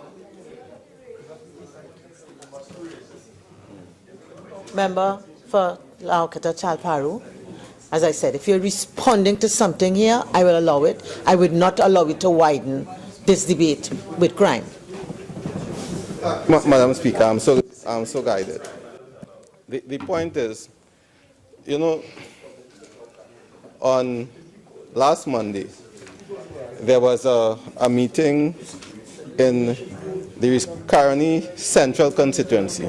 The police held a meeting in Caroni Central constituency of the member who talked about the 3 people who were killed in his constituency. And at that meeting by the police, no, they invited everybody. They passed loudspeakers around, people from Caroni Central, Caroni East. Yeah. No, I just by way of information, I was not aware of the meeting, and I was called at 6:30, and I could not go to that meeting. Madam Speaker, okay. My point is, I was there. Could we please contain our eagerness and abide by the standing orders, please? I would not entertain all of this crosstalk and shouting across the room. Member for Horquetta, Talparo. Madam Speaker, the point I'm making is that Caroni Central, talking about crime in Central, the police called a meeting to discuss the issue. Caroni wasn't there. He said he got notice. I take that at face value. Caroni Central was late. Caroni East wasn't there. Member for Tewarie wasn't there. And please continue and move on and relate it to the report, please. Thank you, Madam Speaker. Madam Speaker, what we are doing really is governing the country in a difficult economic situation, a situation where we have had a significant. Madam Speaker, I'm constantly being disturbed by the droning from the member for Cuba South. Yes, Madam Speaker, the fact of the matter is, as we seek to restructure and re-engineer this economy, we need to have all the country behind us and to have the kind of support that a country in crisis requires. And one of the ways that we need to do that is by ensuring that we curtail unnecessary expenditure and that we spend every cent that we have on the right things. Now, whenever I hear about spending on communications, I recognize that people don't understand the nature of communications. And on that side, they spend a lot of money, and that's why the communications budget was so large. They spend a lot of money on ads, advertisement, radio programs, and we have not done that.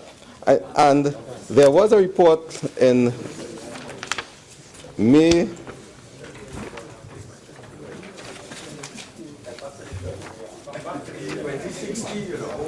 It's 2016, right? Yes, Friday, May 20th, 2016, appeared in The Guardian. The report basically said that under the partnership from May to September 2015, they spent 2.4 times the amount of money that the PNM spent on advertising. Somebody else did an estimate, and the partnership spent a ratio of 6-to-1 in terms of advertising. And for all that expenditure, they got no returns for it. They still lost the election, and they still were not able. Madam Speaker. I'm making the point, Madam Speaker, that when we talk about communications, I am guided by 55B, please.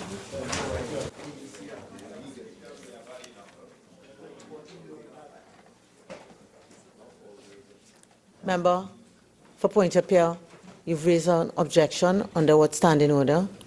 I'm looking for your guidance under 55B, Madam Speaker. 55(1)B? Yeah. No, I allow Member for Horquetta Talparo to continue. Madam Speaker, I understand. We stole an election. What's wrong with you? Member for Horquetta Talparo, I think you could rephrase that and move on, please. Madam Speaker, I did not. I think it's the member for Naparima who spoke about stealing an election. But I understand. Madam Speaker, I understand. They can't take the jamming.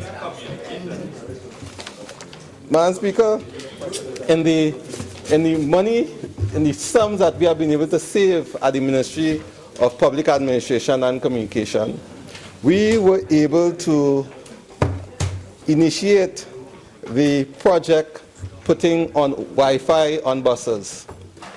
And now I know the member for Caroni East will say Caroni Central will say that's another project that was conceived by them, which they did not execute, and which we saw value in, and we got it executed expeditiously. And the interesting thing about that project now, under us, it cost 113,000. Under them, it would have been cost a few millions. But that project, by putting Wi-Fi on 13 buses, has significantly changed the transportation landscape. I don't know if you know that now you have Wi-Fi on Maxie taxis. And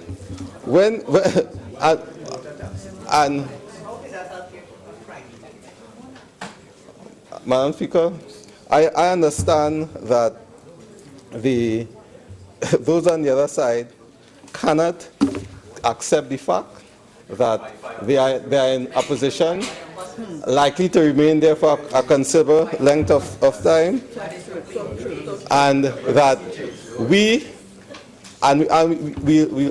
either do it with you or we'll do it without you, but we have the responsibility to guide Trinidad and Tobago out of the economic malaise in which you left this government. And we intend to do that smoothly, carefully, and by communicating to the people of Trinidad and Tobago that we have a plan, we are in charge, and that we will get us out of this. Madam Speaker, I thank you. Members, I would like to hear the contribution from the member from Horquetta Talparo. The behavior of some members here is bordering on being unparliamentary, and I'm sure that is not intended. So if we can please respect the decorum of this House. Member for Horquetta Talparo. I had concluded my presentation.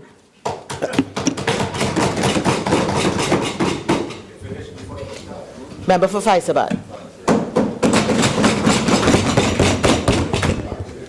Thank you very much, Madam Speaker, for the opportunity to contribute to this motion, which is a motion laid before us today to adopt the first report of the Standing Finance Committee of the House of Representatives for the second session, 11th Parliament, on the consideration of proposals for the variation of appropriation for the fiscal year 2016. Madam Speaker, the Minister of Finance has advised this House that the sum of $120,781,446 transferred to the Ministry of Public Administration and Communications was a simple transfer of the balance from the Ministry of Communications when that ministry was merged with the Ministry of Public Administration. And this is as published in the Trinidad and Tobago Gazette dated 17 March 2016. Madam Speaker, in perusing that document and looking at the figures, this allocation would have meant that according to the figures provided, that the Ministry of Public Administration and Communications would have spent just over $1.3 billion in 2016. The question then, Madam Speaker, that I would like us to address ourselves to in this House is really what value would this expenditure would have provided for the citizens of Trinidad and Tobago? Because I think really that is the question. Indeed, Madam Speaker, the question that springs to mind immediately is what is the state of government communication? Now, when one peruses the Gazette notification that combined both ministries, communication and public administration, we see listed here under the schedule, which will be the responsibility for the Minister of Public Administration and Communications. Listed amongst his many responsibilities would be the public service transformation, government information. So I just want to address myself to the issue of government information and the whole issue of communication. And the honorable member for Horquetta, Talparo, spoke about a national conversation initiative. But, Madam Speaker, I think in a situation that we find ourselves, communication and relating to the population is extremely important. And the minister seemed to have indicated he was trying to measure the value of the expenditure on communication in terms of whether you won an election or not. I beg to differ. I don't think that's the point. And this point is really made here. And if you permit me to quote and to look at to draw our attention to a commentary in today's Guardian newspaper, and this commentary is by Raymond Ramcharita. And the headline says, "So much depends upon Maxie Cuffie." So much depends upon Maxie Cuffie. And this, with no message. And this commentary is very, very instructive. It's very instructive, Madam Speaker, because what it says, and it goes on to say that, and I quote, "Something is very strange about government communications." And this is in the context, Madam Speaker, of a situation where, and again I quote, and these are his words, "The population is stressed and terrified by just watching the news and reading the newspapers." Because of Maxie Cuffie? No. Now they're dealing. Now, so much depends upon Maxie Cuffie. Now they're dealing with the possibility of job loss and looking after their families. And the point that is made in this commentary, Madam Speaker, is that regardless of the situation, but especially now that we're in a very difficult situation with the economy, with citizens facing job loss on a daily basis, with the increasing crime, Madam Speaker. And we say that crime is not important, but just an hour before this sitting, I got a call from one of my constituents, very disturbed, where his house was shut up last night, his ransom was demanded for the release of his wife. I mean, that's very, very distressing. Unfortunately, I was already here in the Parliament. So I'd ask you to get back on track. I was understanding where you're going until you digress, please. Thank you, Madam Speaker. But the point I was making, I'll be guided. The point I was making is that we are in a situation where it's difficult. And I just use crime, I use the economy, I use job loss, I use the other situations that we are facing. And I agree with the member for Horquetta Talparo that we have difficult circumstances to manage. But I think what is important is the way the government communicates the situation. There has been absolutely no dialogue, a little dialogue, about the plans of the government, how they are treating with the situation.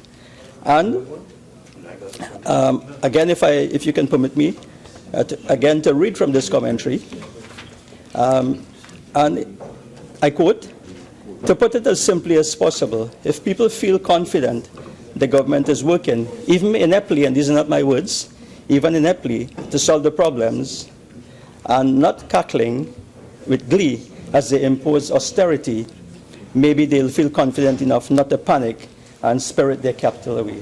So I just make that point, Madam Speaker, that the communication is very, very important, and in fact, a national conversation initiative might be a good idea for this government to adopt in terms of communicating to the population. So, Madam Speaker, in terms of the expenditure, and I would just want to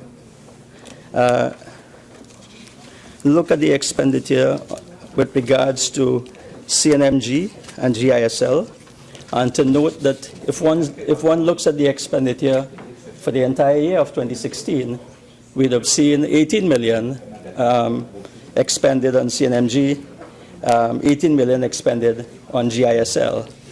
And I must say I'm a little bit disappointed, Madam Speaker, in the contribution of the member for Horquetta Talparo. I know he had distractions, but I really was hoping and expecting that perhaps he would have used his time to tell us a bit more about what was happening in terms of the Ministry of Public Administration and Communications. But be that as it may, Madam Speaker, I will still pose a few questions, which hopefully those on the other side will find the opportunity to address and to give us some answers on this side. You know, Madam Speaker, for some time now, the Minister of Communications has been talking about the future status and operations of the state-owned CNMG. And I'm sure the population is wondering what is the state of play on this matter. And if you will permit me, Madam Speaker, to look, again, to quote in a newspaper report on December 22nd, 2015, and there's a caption here of the Honorable Minister, and if I quote, one of the first mandates of the recently appointed Board of the Caribbean New Media Group, Government Information Services Limited, given by Line Minister the Honorable Maxie Cuffie, was to coordinate a public consultation on the role of state media in Trinidad and Tobago. The board, which is chaired by Helen Drayton, completed this mandate, and the public consultation was held from November 2nd to November 18th. End of quote. So I ask the Honourable Minister, Madam Speaker, if you can perhaps update the population through this House on the status of this consultation and where in fact this report has reached, because this report certainly has not been laid in the Parliament, and I was not able to get access to this report. So that is something that perhaps you know, we can have in terms of the guidance going forward. And again, the questions that some of us would have is that, you know, is there a proposal to effect a merger of CNMG and the Government Information Services Limited? I think the other question that needs to be addressed and to be answered is that really, what is the state, what is the business of the state in operating a commercial television station, especially when we have a situation where other media organizations are facing, in the face of the economic downturn, are perhaps having challenging survival challenges in terms of, Speaker, would be the issue of public service and the situation that we currently are in. Madam Speaker, it is no secret that on a daily basis, many of our citizens experience or continue to experience hardship and inconvenience in trying to access services at many public institutions and agencies. It is also well known that many of our public servants work in conditions that are less than ideal, and yet they're expected to provide a high-quality service. So what really do our citizens think about the service that are offered by public entities and organizations? And if you permit me, Madam Speaker, to refer to a Market and Opinion Research International, the so-called MORI, Caribbean Limited poll in February 2010, which was done on behalf of the Ministry of Public Administration on the public and civil service, and with regards to the satisfaction level of citizens when they access public services. And I just give some figures here, and these were some of the things that were sampled. Delivering poor service, 53%, slow, 49%, corrupt, 33%, unsatisfactory, 31%, impolite, 27%, inadequate, 18%, unaccountable, 14%, efficient, a mere 11%. And I just bring to the attention of the House that poll because, you know, Madam Speaker, there are several divisions within the Ministry of Public Administration and Communication with names that are full of promise. We have the Public Service Academy, we have the Public Management Consulting Division, and we have one called the Public Service Transformation Division. And really and truly, the question is, you know, how far along are we in terms of the training of the public officers? And again, I would have expected and anticipated that, you know, that we would have heard what measures were taken, you know, what was done in 2016 with that expenditure, you know, to train, to reskill, and the sort of retooling that is required, and something that should, you know, to increase the competency of our public servants, you know, which will lead to better customer service, improved service delivery, and of course the decreased administrative bureaucracy that is important for us to function, especially in these difficult times. So, you know, I'm asking that, you know, and also, I'm also asking that can the minister indicate, because we also had sight or heard of an initiative where there was going to be a transformation and the creation of what are called management support officers. And this was really to be a 21st century cadre of public service worker who will replace the existing clerks, more skilled, more trained, and so on. So again, I look forward to some response from the minister. And you know, I really thought, Minister, that you would have given those responses. I know you were distracted and you went in one direction, but hopefully we'll get those answers. And of course, we are looking to, you know, what the ministry is doing in terms of increasing efficiency and productivity, in terms of flexi time, flexi desking, you know, which would, you know, make better use of limited resources and increase convenience for workers. And of course, one of the other things that's very, very important, Madam Speaker, as we go forward, is the issue of performance measurement. So really, are we going to be looking at an output-based performance measurement as opposed to, you know, just a mere clocking in of 8 hours at work on a daily basis? So we need to look at those issues as we go forward, Madam Speaker. Madam Speaker, I would now want to address the issue of the e-government and the single electronic window. My colleague, the member for Caroni Central, would have indicated what is required in terms of doing business in Trinidad and Tobago, making ease of business. You know, we also would be looking at the situation, and yeah, it really is important in terms of having a single platform to communicate within ministries and between ministries. And I just want to give one example here, which would be the issue of medical records in health institutions, for example, where if we have that electronic window, Madam Speaker, you can have the easy transferability of medical records, which would make it important and easier for patient care. So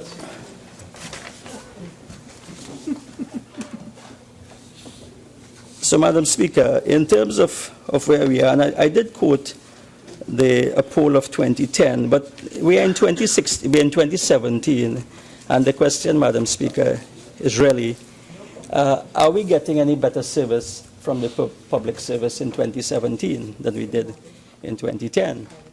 And if you again will permit me to quote from the Trinidad Guardian of yesterday, and my colleagues remind me of which office is the licensing office, yeah. And this heading here is the IDB. People in the region have poor view on quality of public service. This is a publication yesterday's newspaper, Trinidad Guardian. And it says basically that the Inter-American Development Bank, the IDB, says it has conducted studies that show Would the member give way? the low regard of citizens. Member for Fyzabad, could you say, I know of the study, could you say when it was conducted? I did try to get the studies. They are not yet available. This is just a report on the studies. It's published in yesterday's newspaper.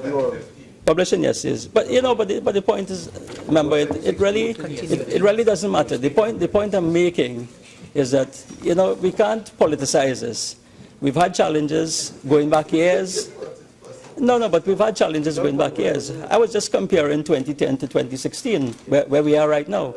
And no, but the point I'm making, and if we look at the results, if we're looking at the results, then we need to examine if what we are doing is the correct thing. And this is across governments. There's a point I'm making. And as long as we continue to take it in that way, madam. But the low, yeah, and I was saying that the IDB report says that the low regard citizens, studies show the low regard citizens in Latin America and the Caribbean have for the quality of public services they receive.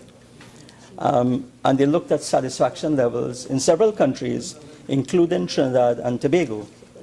And they produced two reports from this. The first report, which was titled Simplifying Lives, Quality and Satisfaction with Public Service, give a low rating to common government procedures, such as getting a doctor's appointment or reporting a robbery. And in fact, what they did, the survey indicated they looked at 6 common procedures. They looked at getting disability benefits, getting a doctor's appointment in the public health system, reporting a robbery, registering for a birth certificate, registering a child in a public school, and renewing an identification document. And interestingly, and well, unfortunately, in terms of the rating, Trinidad and Tobago got the lowest rating with 4.6 when you measure out of 10. So, yeah, well, you know, 2015, 2016, the point I'm making is that we have a long way to go. We have a long way to go, Madam Speaker. So Madam Speaker, I thought I would make those points and you know, to indicate that in terms of the expenditure that we would have incurred in the Ministry of Public Administration and Communications, you know, whether we really would have gotten value for money, and really where are we in terms of transforming the very important public service. With those few words, Madam Speaker, I thank you. Honorable members, we would observe that the time is 4:46. I believe the leader of the House and the whip had agreed for us to sit till 5. So because we started at 2:30, so that would have taken the suspension at 5. Might I ask member for Cumuto Manzanilla, are you going to exceed the 15 minutes? I recognized, I saw the member for Cumuto Manzanilla. Are you going to be longer than 15 minutes? You'll be taking the full 30 minutes. Okay, so that I will allow you to start, and we will then take the tea break at 5 o'clock.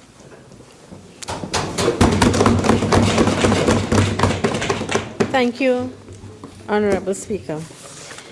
Madam Speaker, on Friday, the Standing Finance Committee sat here, and we were told to note that we were to note the following final review. We were not asked to approve or anything, just to note. And as such, in noting it, the Minister of Finance indicated that as a result of the decline in oil prices in the international market and its ensuing impact on petroleum product prices, there was a significant reduction in subsidy, thereby creating a savings and therefore the variation was applied of $370,497,277 towards the ministry. And before I even go on to the Ministry of Social Development and Family Services, I was very concerned as to, with all these savings, what measures are being put in place to adequately address the decrease in income to gas stations, as we have read in the newspapers and seen on the media that a number of gas stations have been closing down as a result of a reduce in their expenditure, and as such, there is a cause for concern that there may be a fuel crisis in the country to motorists. So I would like the Minister to really indicate if at all any consideration has been given to gas stations with this increase. Talking about the fiscal year 2015-2016, huh? Yeah. Okay, thanks. This happened during the 2016, and it was a question that I had addressed at that point as well. Continuing to the matter before us, Madam Speaker, we saw that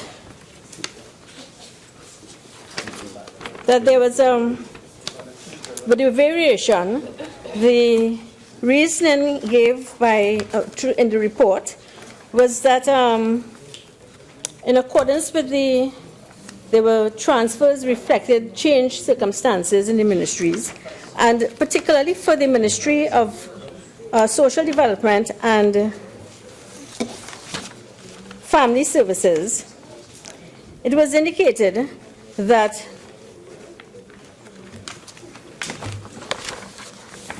the reasons for transfer was one, to provide for the shortfall in allocation with respect of the sub-items disability grants and senior citizen grant as a result of an increase in rates, as well as the increase in the number of persons eligible to access the grants, which totaled $30,040,000.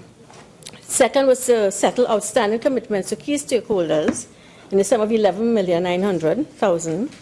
And of course, finally, to facilitate the payment of arrears of salaries and cost of living allowance to monthly paid and hourly and daily rated employees.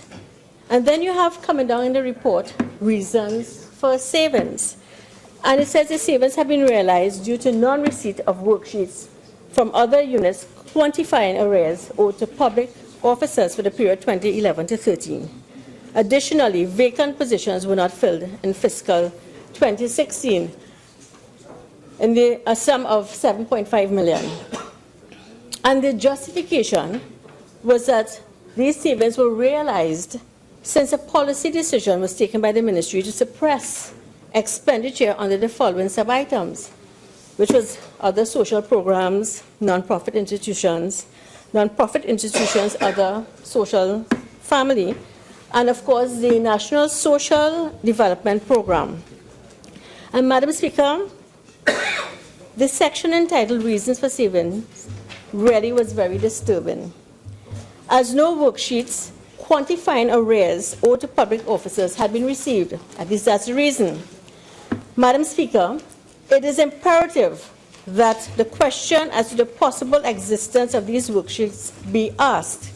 Is it that the Minister, the Permanent Secretary, and the Accounting Department did all that was necessary to facilitate the preparation of such worksheets? Or can we be given the assurance that if these worksheets were to be submitted, that the Minister would give the undertaking to have them paid within a reasonable time frame? And in the instance of such, where will the money come from to pay these arrears? Madam Speaker, in keeping with the report, we have the Senior Citizens Grant. And there was the schedule of variation of estimates increased to $292,317,156. And if we were to just use the rate of, using the current grant value of $3,500 per citizen, it meant, therefore, Madam Speaker, that approximately, in working out an estimate, that close to 7,000 senior citizens would not have received their assistance for every month in 2016. And, Madam Speaker, that is very concerning, because what we're trying to say is that in suppressing the figures for this period, that a number of persons would have been denied their pension, and I'm dealing with right here, right now, the senior citizens pension. And when we brought questions to the House concerning a number of persons who had actually articulated that they had not received their pensions, there was not any answer forthcoming except to say that the checks would be in the mail and it would be forthcoming at some time. When in fact, according to this Reasons for Savings, a lot of the programs were in fact suppressed. And therefore you brought undue hardship to a number of senior citizens. In addition to that, Madam Speaker, a number of persons are looking on and trying to establish with all these savings, throughout while we looked at the budget and we sat down here and we were able to ask questions. Of course, we did not receive the answers. And we're seeing now that with all the cuts that they have made, if you look at each of the figures that they have attached variations, the figures were in fact increased to the very amount that it was decreased by for that period, that 12-month period, which in the 13th month of October, that we were told by the Honorable Minister of Finance, is what we are dealing with because we have to pay back the Treasury.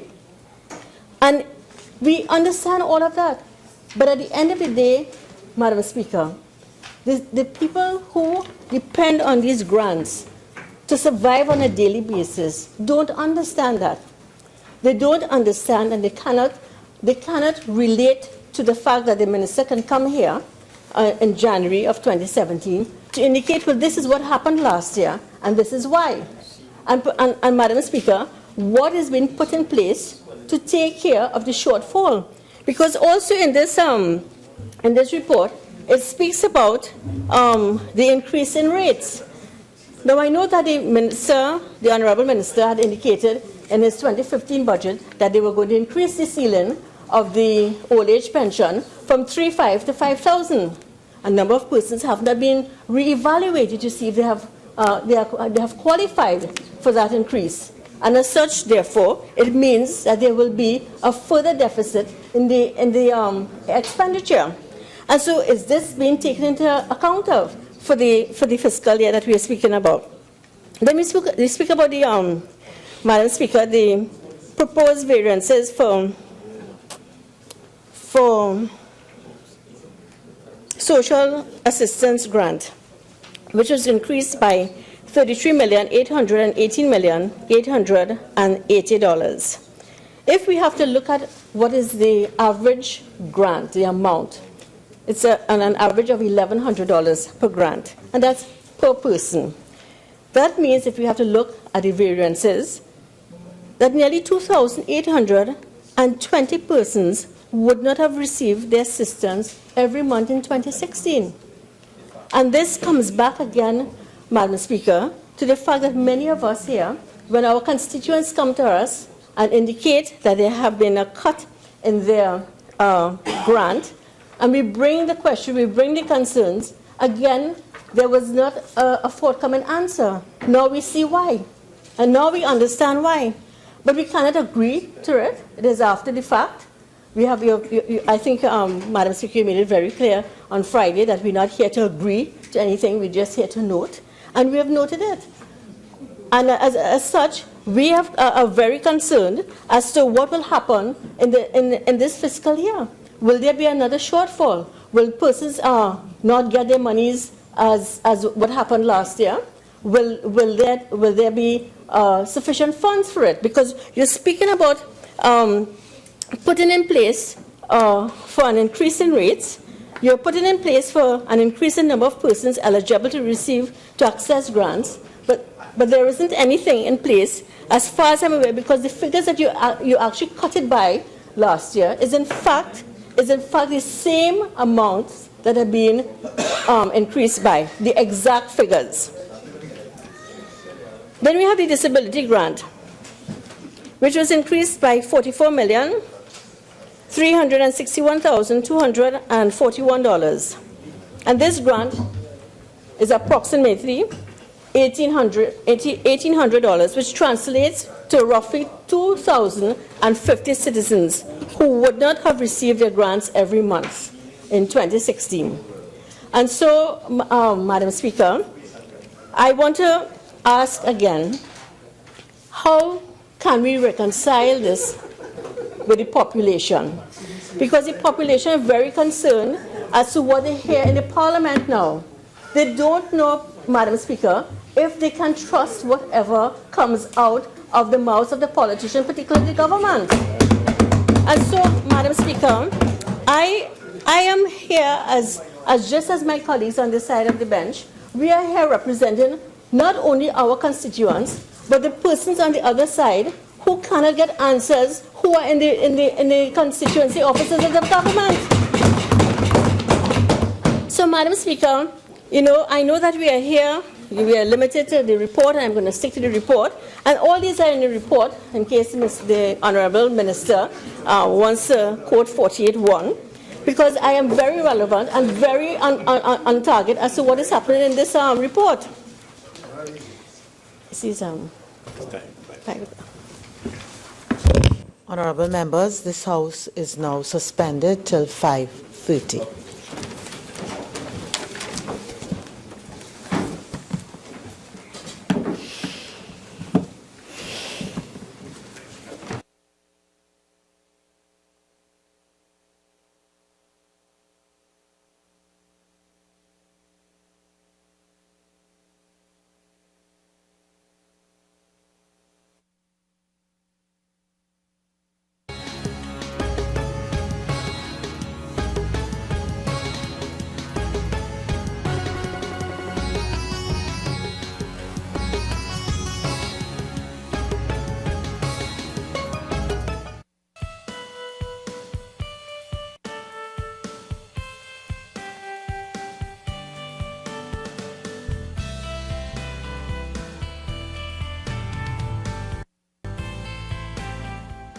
This is the Parliament Channel and Parliament Radio 105.5 FM.